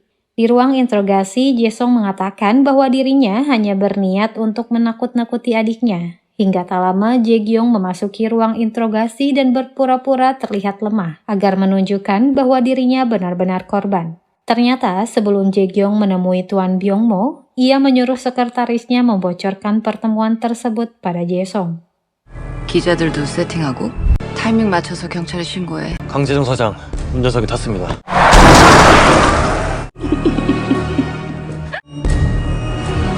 Wartawan mencecar Jae-song dengan pertanyaan yang menyudutkannya, hingga emosinya pun terpancing dan berusaha menyerang Jae-gyong yang berada tak jauh dari sana.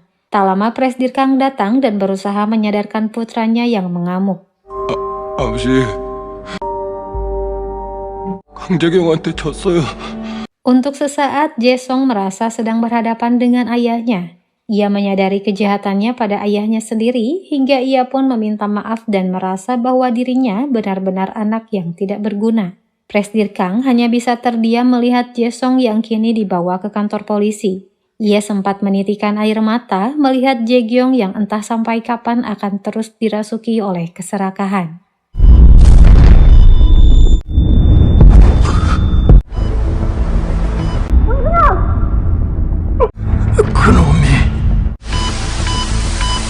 Sebelumnya, Jae-gyong memberi pernyataan palsu dengan mengatakan bahwa ia hanya menyuruh Jae-song untuk mengakui tuduhan dana gelapnya karena tidak tahan dengan keserakahannya. Jae-gyong menyerahkan bukti penggelapan dana yang dilakukan Jae-song. Ia mendapatkan data tersebut dari ketua tim audit yang melakukan investigasi atas perintah Sang Jae. Sementara itu, pihak kepolisian mulai melakukan penggeledahan dan An-si juga turut diamankan. Hal tersebut tentu membuat Tuan Byung-mo seketika marah. Jae-gyong mengatakan bahwa ini merupakan balasan karena Tuan Byung-mo terlalu ikut campur pada Choi Sung. 나랑 척져서 좋을 게 없을 텐데. 태아 위치를 좀 아시겠습니까? Sementara itu, Sang Jae mencecar ketua tim audit karena telah menuruti perintah Jae-gyong. Sebagai bentuk tanggung jawabnya, Sang Jae menyuruh ketua tim audit juga memulihkan file dana gelap divisi kimia. Namun untuk memulihkan total, Sang Jae membutuhkan data dana gelap yang disimpan oleh Presdir Kang di berangkasnya. Setelah mengambilnya, Sang Jae dan ketua tim mulai memulihkan file tersebut. Namun sayangnya, Jae-gyong mengetahui perbuatan mereka. Jae-gyong menyuruh tim keamanan untuk mengurung Sang Jae di salah satu ruangan.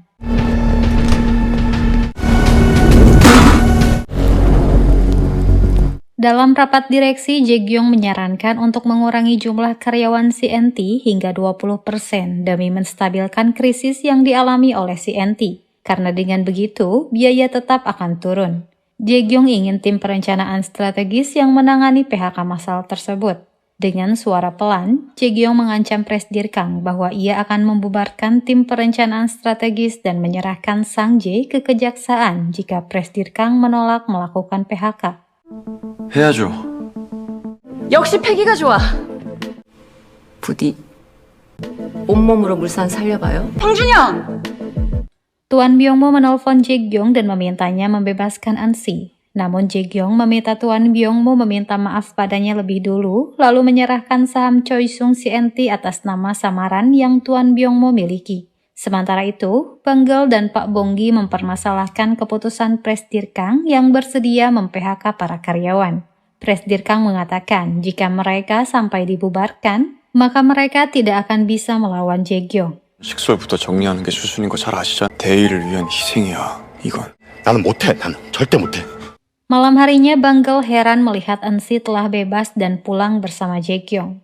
Ia yakin jika mereka memiliki sebuah rencana. Tim perencanaan strategis pun meminta petugas kebersihan untuk masuk ke ruangan Jae-gyong dan mengambil sampah dokumen yang telah dihancurkan. Setelah mendapatkannya, mereka bertiga bekerja lembur untuk menyusun kembali dokumen tersebut agar mengetahui apa yang sebenarnya direncanakan oleh Jae-gyong. Hingga keesokan harinya mereka pun berhasil menyusun dan mengetahui alasan Jae-gyong melakukan PHK massal CNT adalah karena ia ingin memindahkan tim bisnis hidrogen ke TH Group. Benar saja, tak lama Jae-gyong menjual hak bisnis hidrogen pada TH Group seharga $300 juta.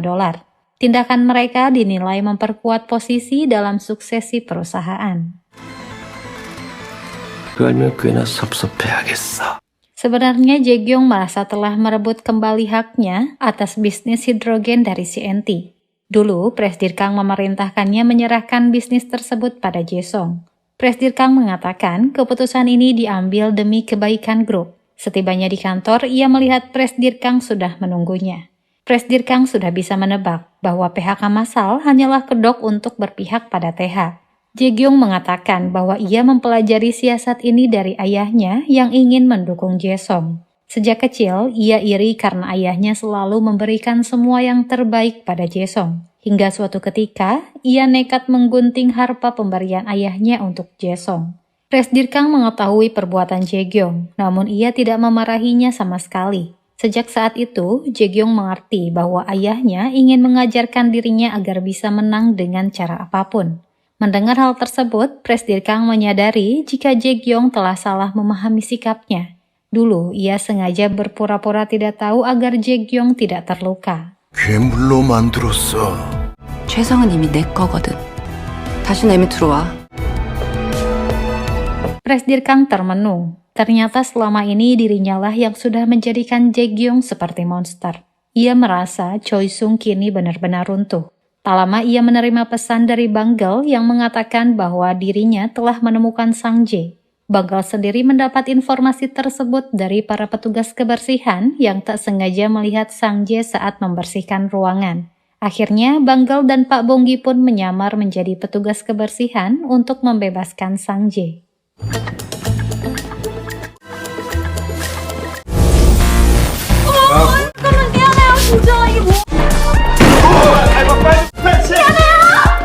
Tak lama Presidir Kang datang dan merasa bersalah melihat Sang Jae. Ia mengatakan mempunyai cara untuk menyelamatkan CNT, meskipun hanya tinggal cangkang. Karena jika Jae-gyong menjadi pimpinan, maka semua akan berakhir.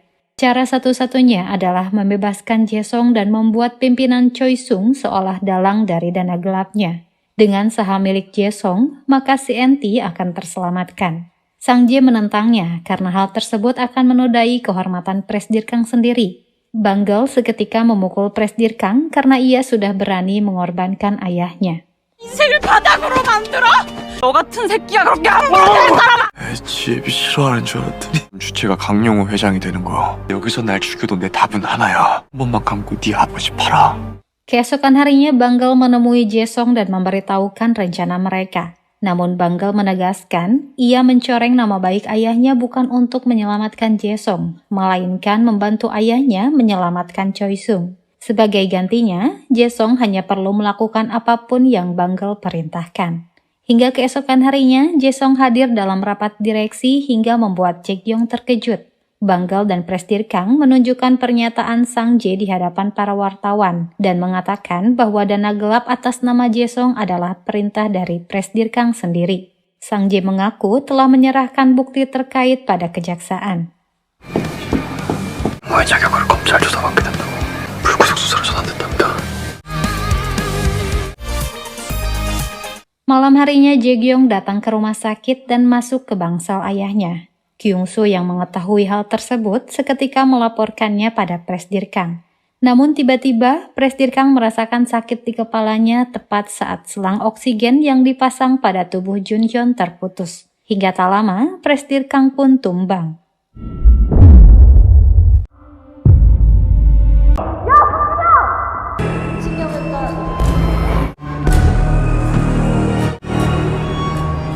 Setelah beberapa lama, Jae-sung menemui Jae-kyung dengan penuh amarah. Ia tidak habis pikir bagaimana bisa Jae-kyung tega menghabisi ayah kandungnya sendiri. 어떻게 아버지를?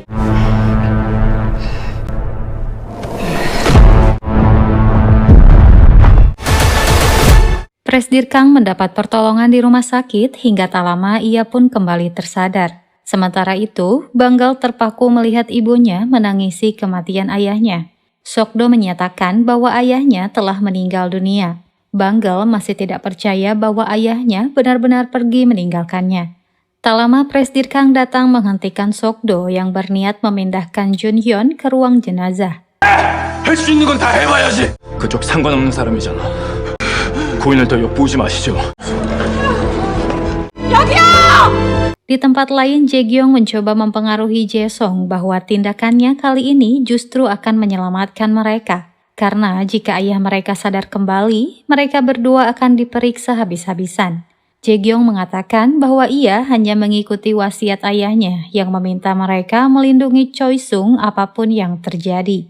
Jae-kyung mengatakan bahwa ini adalah saat yang tepat untuk memanfaatkan Banggal. 다 아버지 때문이잖아. 우리 이렇게 큰 거 우리 거 지켜야지. Sebelum menghabisi ayahnya, Jae-kyung sempat mengumpat karena selama ini ayahnya selalu menghalangi jalannya. Tak lama ia menyadari adanya kamera pengawas yang tersembunyi di bawah monitor. Kamera tersebut terhubung ke ponsel Presdir Kang hingga membuatnya merasa terpukul atas tindakan Jae-kyung. Tak lama Jae-kyung datang saat Sokdo sedang dimintai keterangan oleh para wartawan. Jae-kyung berakting seolah terguncang atas kematian ayahnya. Di hadapan wartawan, Jae-kyung menegaskan bahwa sebagai penanggung jawab, suaminya telah melakukan yang terbaik untuk ayahnya. Melihat hal tersebut, Presdir Kang masih tidak menyangka Jae-kyung begitu membenci dirinya hingga memanfaatkan kematiannya. Tak lama Presdir Kang mendapat notifikasi dari alat pelacak bahwa saat ini Nenek Jun-hyun sedang membutuhkan penyelamatan darurat. Ia pun bergegas mencari keberadaan Nenek Jun-hyun hingga tak lama Presdir Kang menemukannya sedang tergeletak di tengah jalan. 안 돼! 할머니 손주 왔어. 제발 눈 좀 떠봐, 제발. Presdir Kang semakin merasa bersalah. Ia tidak bisa membayangkan bagaimana jika Nenek Jun-hyun mengetahui bahwa sebenarnya cucunya telah tiada. Setelah membawa Nenek Jun-hyun ke rumah, Presdir Kang kembali memperhatikan semua foto Jun-hyun dan kostum sepak bolanya. Untuk sesaat, ia melihat bagaimana keseharian Jun-hyun sebelum pergi berlatih sepak bola. Ia terlihat begitu bersemangat dan Nenek Jun-hyun pun sangat mendukung karir cucunya itu. Ia tidak pernah melewatkan satu malam tanpa memijat kaki cucunya yang sedang tertidur meski dalam keadaan lelah. Kini, Presdir Kang mengerti mengapa saat itu Jun-hyun meminta Choi-sung dalam cek kosong yang ia berikan. Di dalam gereja, Woo Son-hee menghalangi Jae-kyung yang hendak mendoakan ayahnya. Ia yakin Jae-kyung lah yang telah menghabisi suaminya. Untuk membuktikannya, ia berniat melakukan otopsi. Banggal juga mengatakan bahwa ada seseorang yang melihat Jae-kyung sebagai orang terakhir yang keluar dari kamar ayah mereka. Bahkan saat CCTV pun tidak berfungsi. Jae-kyung hanya berlalu pergi dan ia menerima telepon dari ketua tim audit yang saat ini sedang menggeledah kamar Woo Son-hee untuk mengambil segel resmi dan buku tabungannya. 으로 된 부동산 관련 서류들도 있으니까 녹화본 같은 건 없습니다. 빨리 처리하죠. Sesaat kemudian, Jae-gyong menerima laporan bahwa suaminya telah mengundurkan diri dari rumah sakit. Mendengar hal tersebut, Jae-gyong pun menemui Sok-do untuk menanyakan alasannya. Sok-do mengatakan bahwa ia telah memutuskan bahwa mulai saat ini dirinya akan hidup sebagai suami dari pimpinan Choi-sung. Sementara itu, Presdir Kang datang ke gereja dan berdiri di depan peti jenazah. Ia bertanya mengapa Jun-hyun tidak berjuang sampai mendapatkan permohonan maaf dari kedua anaknya. Ia pun berlutut karena merasa bersalah, sempat menutup mata terhadap Jun-hyun dan menuruti keegoisannya demi melindungi Choi-sung hingga membuat Jun-hyun berakhir seperti ini. Untuk itu, Presdir Kang berjanji akan merawat nenek Jun-hyun dengan baik. 실패했어. 바로 잡을 거야. Keesokan harinya, Bu Son-hee marah karena kedua anak tirinya memutuskan untuk mengkremasi jasad suaminya tanpa persetujuan darinya. Tak lama, pengacara pun mulai membacakan surat wasiat pembagian warisan yang akan didapatkan oleh masing-masing anggota keluarga Presdir Kang. Setelah wasiat dibacakan, pihak kejaksaan pun masuk untuk membawa Bu Son-hee terkait tuduhan dana gelap Choi-sung. Mereka mengaku memiliki bukti yang menunjukkan keterlibatan Bu Son-hee dalam pengelolaan dana gelap suaminya. 잠시만요. 이거 뭔가 잘못된 거예요. 언니가 조작한 거잖아. 나갔잖아. 민기적대고 좀 나가! Tak lama Banggel menelpon Sang Jae dan memberitahu bahwa segel resmi milik ibunya telah diambil. Sang Jae pun menenangkan Banggel dan mengatakan bahwa ia akan segera mengurusnya ke kejaksaan. Tiba-tiba, Jae-sung datang dan menutup tirai jendela. Ia mengatakan bahwa dirinya sedang mencoba menjalankan sebuah rencana untuk menipu Jae-gyong. Saat ini, Jae-sung akan menunjukkan sikap seolah dirinya memihak Jae-gyong dan menindas Banggel agar bisa mencari tahu kesepakatan antara Jae-gyong dengan TH Group. Jae-sung berjanji akan menebus kesalahannya dengan menjadi kakak yang baik untuk Banggel dan membuat Jae-gyong berlutut di hadapan Banggel. Jae-sung memberikan sejumlah uang agar Banggel bisa mencari rumah, karena menurutnya akan lebih aman jika Banggel dan ibunya tinggal di luar. 회장 취임할 거야. 이 야밤에? Sementara itu, Jae-gyong secara mendadak dilantik menjadi pimpinan Choi-sung. Jae-sung sengaja membiarkan Jae-gyong menikmati formalitas ini. Keesokan harinya dengan langkah penuh percaya diri, Jae-gyong menempati ruangan pimpinan Choi-sung dan menikmati keberhasilannya saat ini. Tak lama, Banggel datang dan mengatakan bahwa ia akan menyerahkan 15% saham Choi-sung Solution miliknya yang selama ini diinginkan Jae-gyong asalkan Jae-gyong membebaskan ibunya. 현녀 맞네. 엄마 고아려면 어쩔 수 없어. Dalam pidatonya, Jae-gyong mengatakan bahwa dirinya telah membentuk tim bisnis masa depan yang akan menjadi kendali atas Choi-sung Group. Tak lama, Presdir Kang memasuki ruangan dan Jae-gyong memperkenalkannya sebagai ketua tim hingga membuat Banggel terkejut.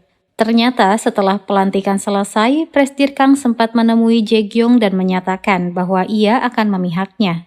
Presdir Kang mengaku baru menyadari kekuatan yang memang Jae-gyong miliki. Karena Jae-gyong menolak, Presdir Kang pun menjanjikan hal yang diinginkan Jae-gyong, yaitu separuh saham Choi-sung Solution yang dimiliki Smile Investment. Ia akan membuat Banggel menyerahkan sendiri saham bagiannya di Choi-sung Solution dengan memanfaatkan ibunya. 까지 떨어져 보자.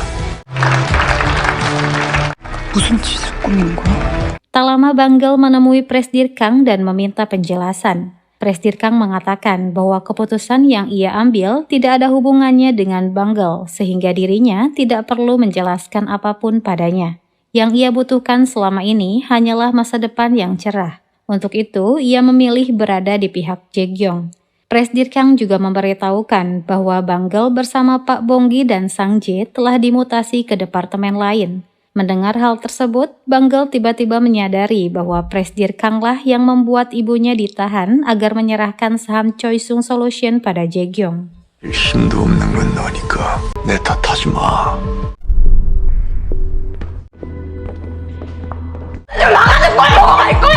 Secara mengejutkan, Tuan Byung-mo menunggu Jae-gyong di ruangannya. Ia membawa pohon juniper sebagai ucapan selamat karena Jae-gyong telah mendapatkan posisi pimpinan.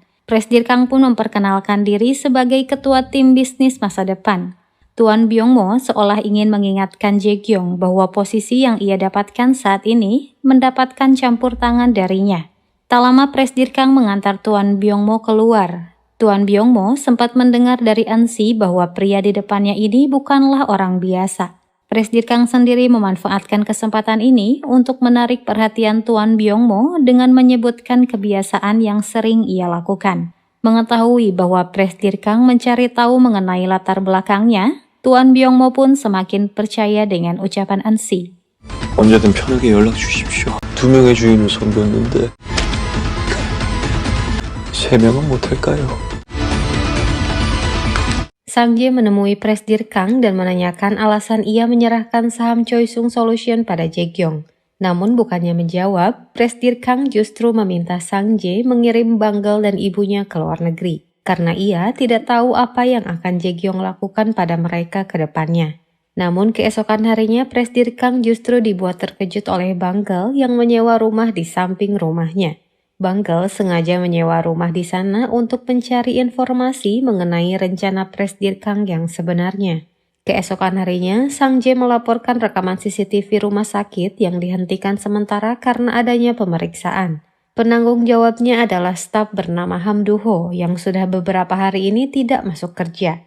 Jae-kyung sendiri juga saat ini sedang mencari keberadaan Do-ho. Namun untungnya Presdir Kang lebih dulu menemukan Do-ho yang saat ini sedang asik bermain taruhan.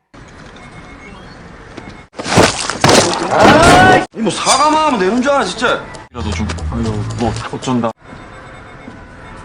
Presdir Kang berhasil membawa ponsel milik Do-ho yang saat ini menerima panggilan dari kontak yang dinamai sumber dana.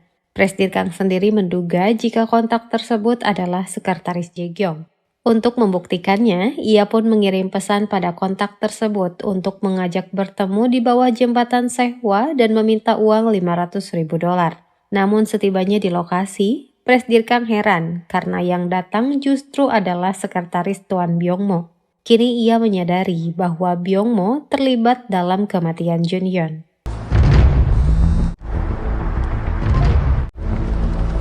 없어? 집으로 가.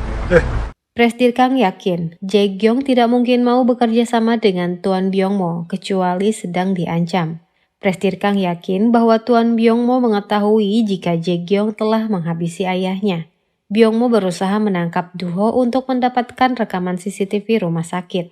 Keesokan harinya, Jae-kyung menerima laporan bahwa media harian Hayoung berniat mengunggah artikel yang menunjukkan bahwa Jae-kyung dicurigai sebagai orang yang menghabisi ayahnya sendiri.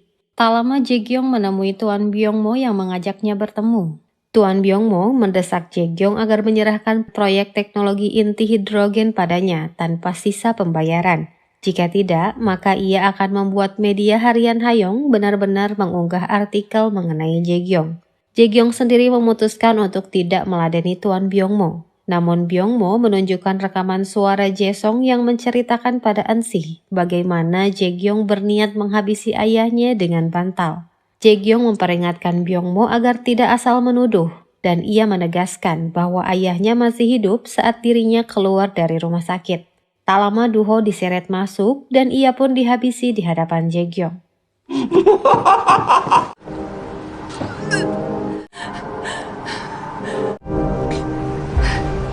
Jae-kyung berdiri di hadapan foto mendiang ayahnya hingga tak lama Presdir Kang pun datang. Ia menyadari bahwa semua orang mencurigainya saat ini sebagai pelaku yang menghabisi ayahnya. Namun kini Jae-kyung berniat menceritakan semuanya pada Presdir Kang. Jae-kyung mengatakan bahwa ini semua adalah ulah Byung-mo yang mencoba menjebaknya sebagai pelaku.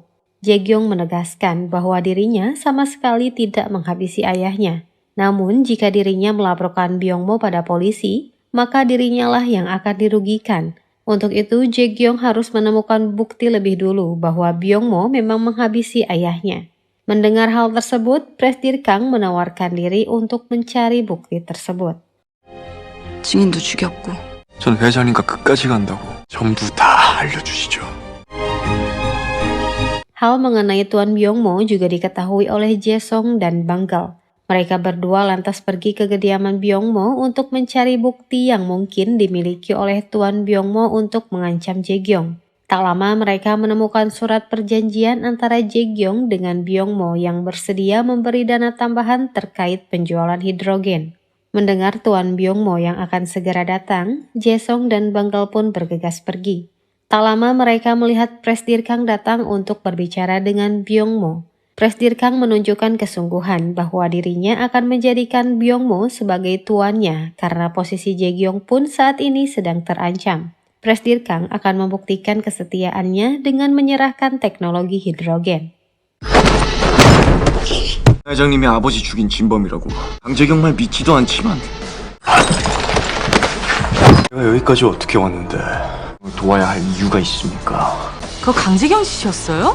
Ansi sempat memuji kehebatan Presdir Kang. Tiba-tiba ia terkilir saat menuruni tangga.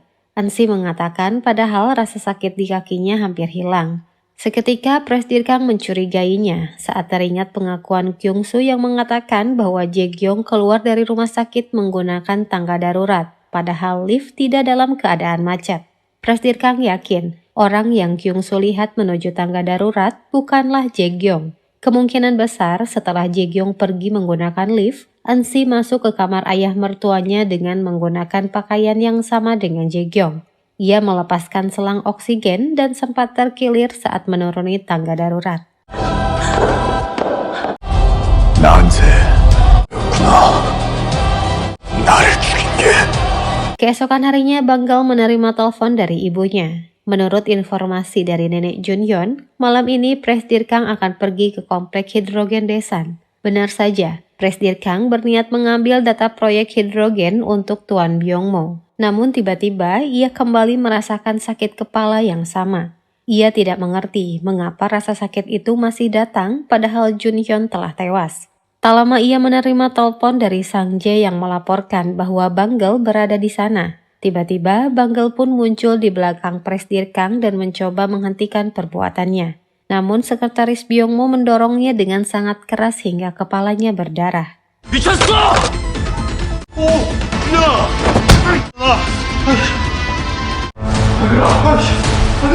아빠 말 안 들려!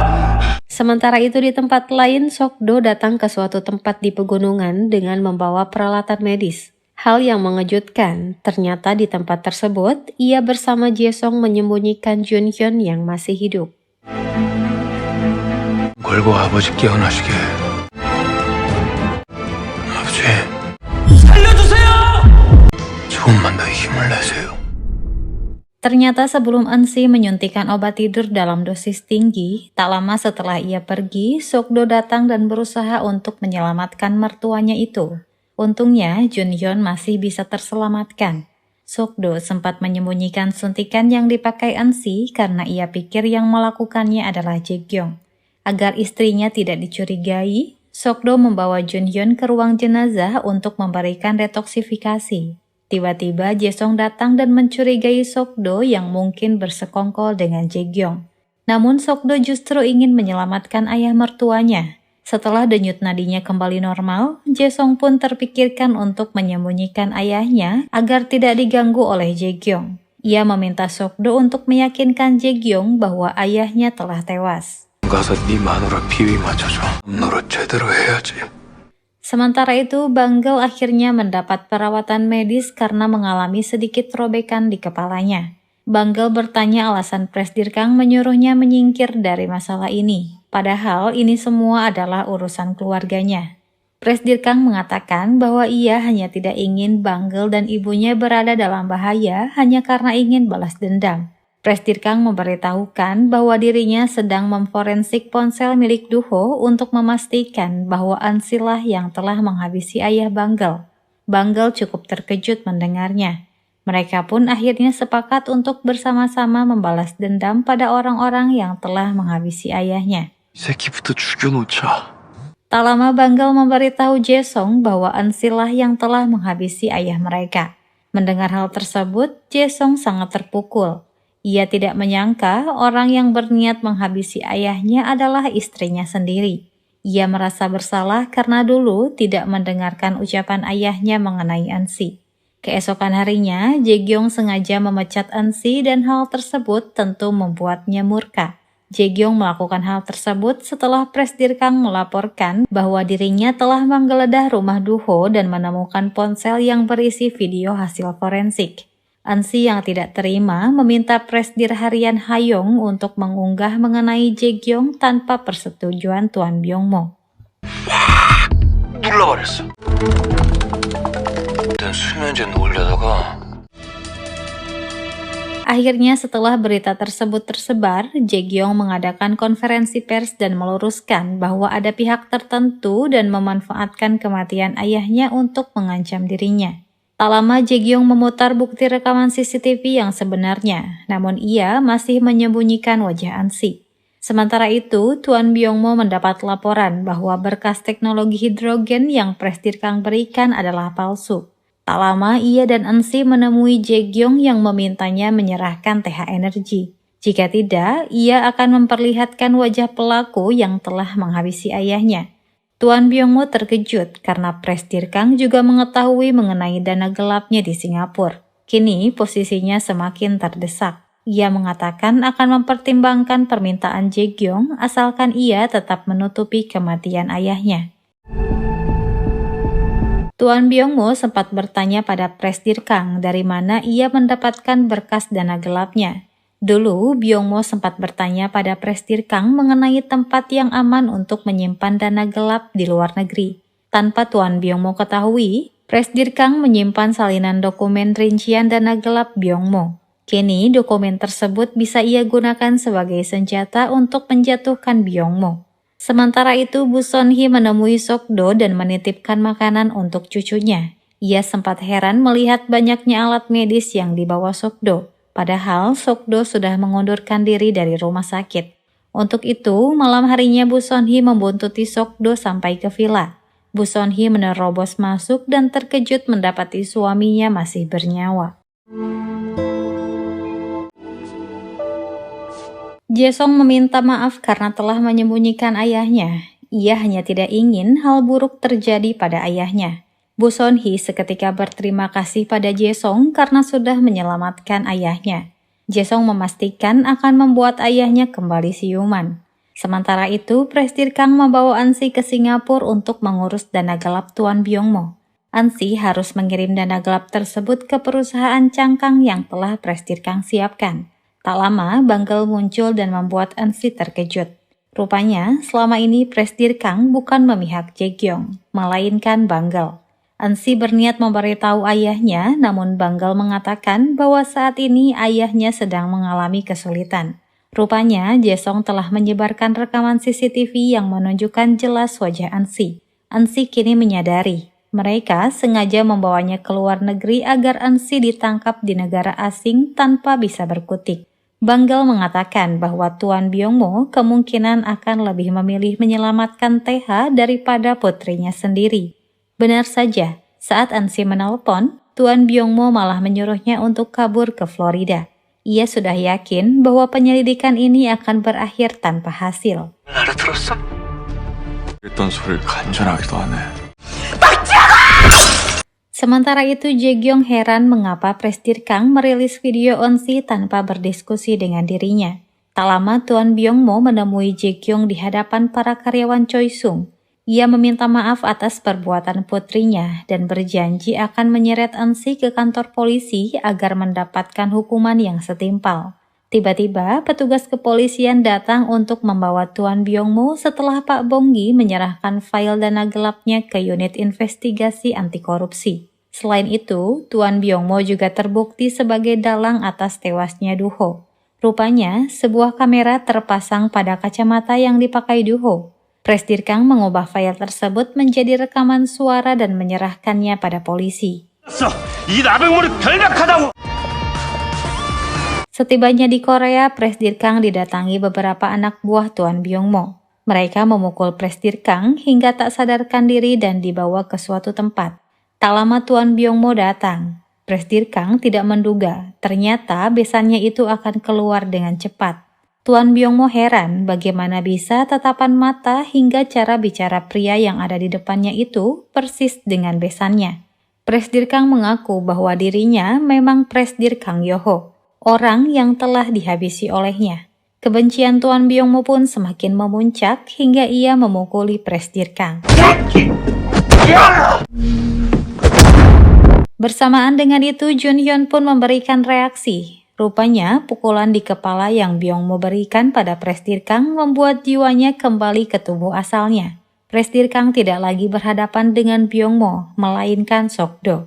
Ia tidak menyangka jika dirinya ternyata masih hidup. Sokdo menjelaskan bahwa ia dan Jae-sung sengaja menyembunyikan dirinya tanpa memberitahu orang lain. Tiba-tiba, Presdir Kang menyadari bahwa Junhyun kini sedang dalam bahaya. Untuk itu, ia bergegas pergi meskipun Sokdo berusaha menahannya. Kali ini, Presdir Kang tidak akan membiarkan Junhyun benar-benar tewas. 절대 죽게 안 놔둬. Dalam perjalanan, Presdir Kang sempat menghubungi Sang Jae dan meminta bantuannya. Sang Jae sendiri sampai terkejut mendengar suara Presdir Kang yang sudah lama tidak ia dengar.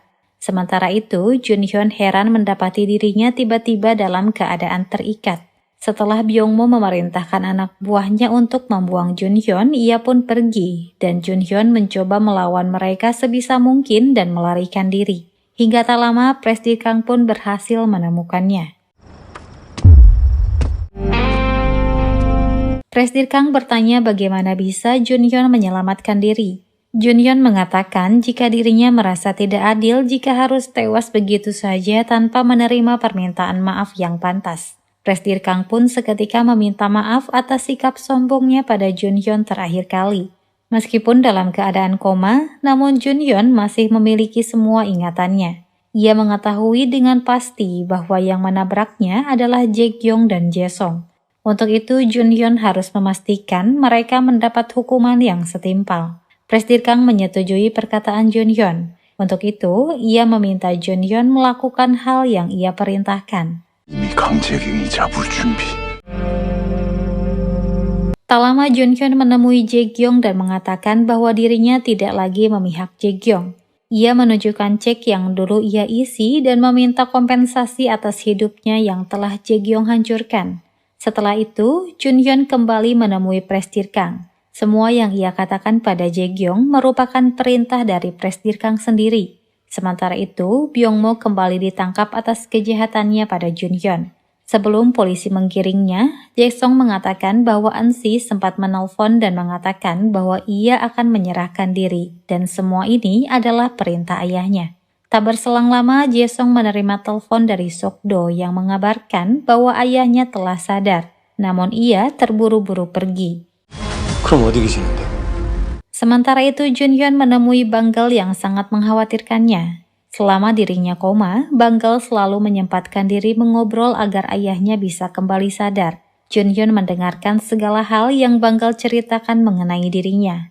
Apapun yang Banggal lakukan, selalu ia ceritakan pada ayahnya. Ia juga sempat memberitahu bahwa dirinya menyukai Junhyun dan meminta ayahnya untuk segera bangun agar bisa mengenalkannya. Junhyun sendiri tidak menyangka, kini ia benar-benar bisa melihat Banggal. Banggal sempat terkejut saat Junhyun berbicara lembut padanya. Tak lama, Junhyun membawa Banggal menemui ayahnya. Banggal masih tidak percaya bahwa ayahnya masih hidup. Presdir Kang menjelaskan bahwa Jae-sung dan Sokdo masih memiliki harapan jika dirinya akan kembali bernafas. Ia hanya ingin menyampaikan pada Banggal bahwa dirinya bersyukur Banggal baik-baik saja meski berada dalam bahaya demi melindungi ayahnya yang tidak berguna. Hubungan di antara keduanya terlihat canggung. Wajar saja karena selama ini mereka tidak pernah memiliki waktu untuk saling berbincang. Junhyun akhirnya kembali ke rumahnya. Ia melepas rindu pada neneknya dan bersyukur karena neneknya dirawat dengan baik oleh Presdir Kang. Sementara itu, Presdir Kang kembali ke hotel dan mendapati surat yang ditulis oleh Jae-sung. Ia masih merasa tidak berani menemui ayahnya. Jae-sung menyadari bahwa selama ini dirinya sangat terobsesi dengan posisi pimpinan hingga membuat ayahnya berada di titik ini. Seandainya saat itu ia meminta maaf pada Junhyun dan menerima hukuman, mungkin ayahnya tidak akan melalui masa-masa sulit. 부디 건강하세요. 다시 뵐 때까지 Sementara itu, Jae-gyong menerima laporan dari sekretarisnya mengenai Sok-do yang secara rutin mengunjungi villa. Ia menemukan obat suntik yang digunakan untuk merawat Presdir Kang.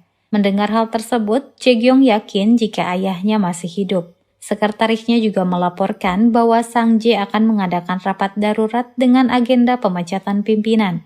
Tak lama ia datang ke hotel untuk memastikan bahwa ayahnya memang benar-benar masih hidup. Presdir Kang menjelaskan satu hal saat Jae-gyong memotong senar harpa milik Jae-song. Andai saja dulu ia mengakui dan memuji Jae-gyong, mungkin keluarganya tidak akan sampai di titik ini. Jae-gyong sempat heran dengan sikap ayahnya yang tiba-tiba menjadi lembut. Presdir Kang menyadari bahwa keserakahannya telah membuat Jae-gyong merasa kesepian. Untuk itu, ia mengajak Jae-gyong untuk memperbaiki semuanya. Namun Jae-gyong menolak karena ia merasa semuanya sudah terlambat. 사람으로 남으세요, 아버지. Jae-gyong memerintahkan sekretarisnya untuk menyembunyikan Presdir Kang di tempat yang tidak bisa ditemukan sampai rapat darurat selesai. Ia tidak akan membiarkan ayahnya merebut Choi Sung darinya. Hal yang dilakukan Jae-gyong pada ayahnya ternyata diketahui oleh Eun-si yang telah kembali dari Singapura. Sementara itu, Banggal menelpon Jun-hyun dan memberitahu bahwa ayahnya telah menghilang. Namun sayangnya, rapat direksi harus segera dimulai. Jun-hyun memberanikan dirinya seperti Presdir Kang dan mengumumkan bahwa dirinya mengajukan pemecatan pimpinan Kang Jae-gyong. Ia memberitahukan bahwa Jae-song saat ini sedang menyerahkan diri dan bersaksi bahwa Jae-gyong berusaha menghabisi ayahnya dengan menggunakan bantal demi menutupi kejahatan tabrak lari. 하나 죽이자고 다들 미쳤구나. Jae-gyong masih berusaha untuk mengelak, namun tak lama Presdir Kang memasuki ruang rapat. Rupanya, Banggal dan Sok-do berhasil menghentikan anak buah Jae-gyong. Kali ini, Presdir Kang benar-benar akan menghentikan permainan Jae-gyong. Sampai ia digiring oleh petugas polisi, Jae-gyong masih berharap bahwa ini semua belum berakhir. Ia pun mencoba kabur hingga tertabrak mobil Eun-si. Jae-gyong terkejut saat melihat tongkat ayahnya berada tak jauh darinya. Rupanya, Presdir Kang telah menyelamatkan Jae-gyong. 왜 그러셨어요? Singkat cerita, 2 tahun kemudian, Jae-gyong mengalami gangguan mental. Ia tidak mengingat namanya dan selalu menggambar hal yang sama. Dokter mengatakan bahwa Jae-gyong sepenuhnya telah melupakan siapa dirinya. Sok-do meyakini bahwa hal tersebut karena Jae-gyong tidak bisa memaafkan dirinya sendiri. Namun meskipun begitu, hanya Sok-do satu-satunya orang yang diingat dan dicintai oleh Jae-gyong. Sedangkan Jae-song memutuskan untuk mengurus anak-anaknya yang bersekolah di luar negeri. Posisinya sebagai dirut CNT digantikan oleh Sang Jae dan Pak Bong-gi menjabat sebagai direktur pelaksana menggantikan Sang Jae. Sementara itu, Jun-hyun memilih untuk kembali menggeluti dunia sepak bola. Namun kali ini, ia hanya akan menjadi pelatih. Hubungannya dengan Presdir Kang menjadi semakin akrab. Suatu ketika, Presdir Kang menangkap basah Banggal dan Jun-hyun yang ternyata menjalin hubungan. Ia menghampiri Banggal dan Jun-hyun, namun mereka tak sengaja bertabrakan dengan seorang artis. 아빠 괜찮아요? Secara tiba-tiba artis tersebut meminta Presdir Kang berhati-hati karena belum terbiasa dengan kaki palsunya. Banggal dan Presdir Kang sendiri heran dengan sikap wanita tersebut. Seketika wanita tersebut terdiam.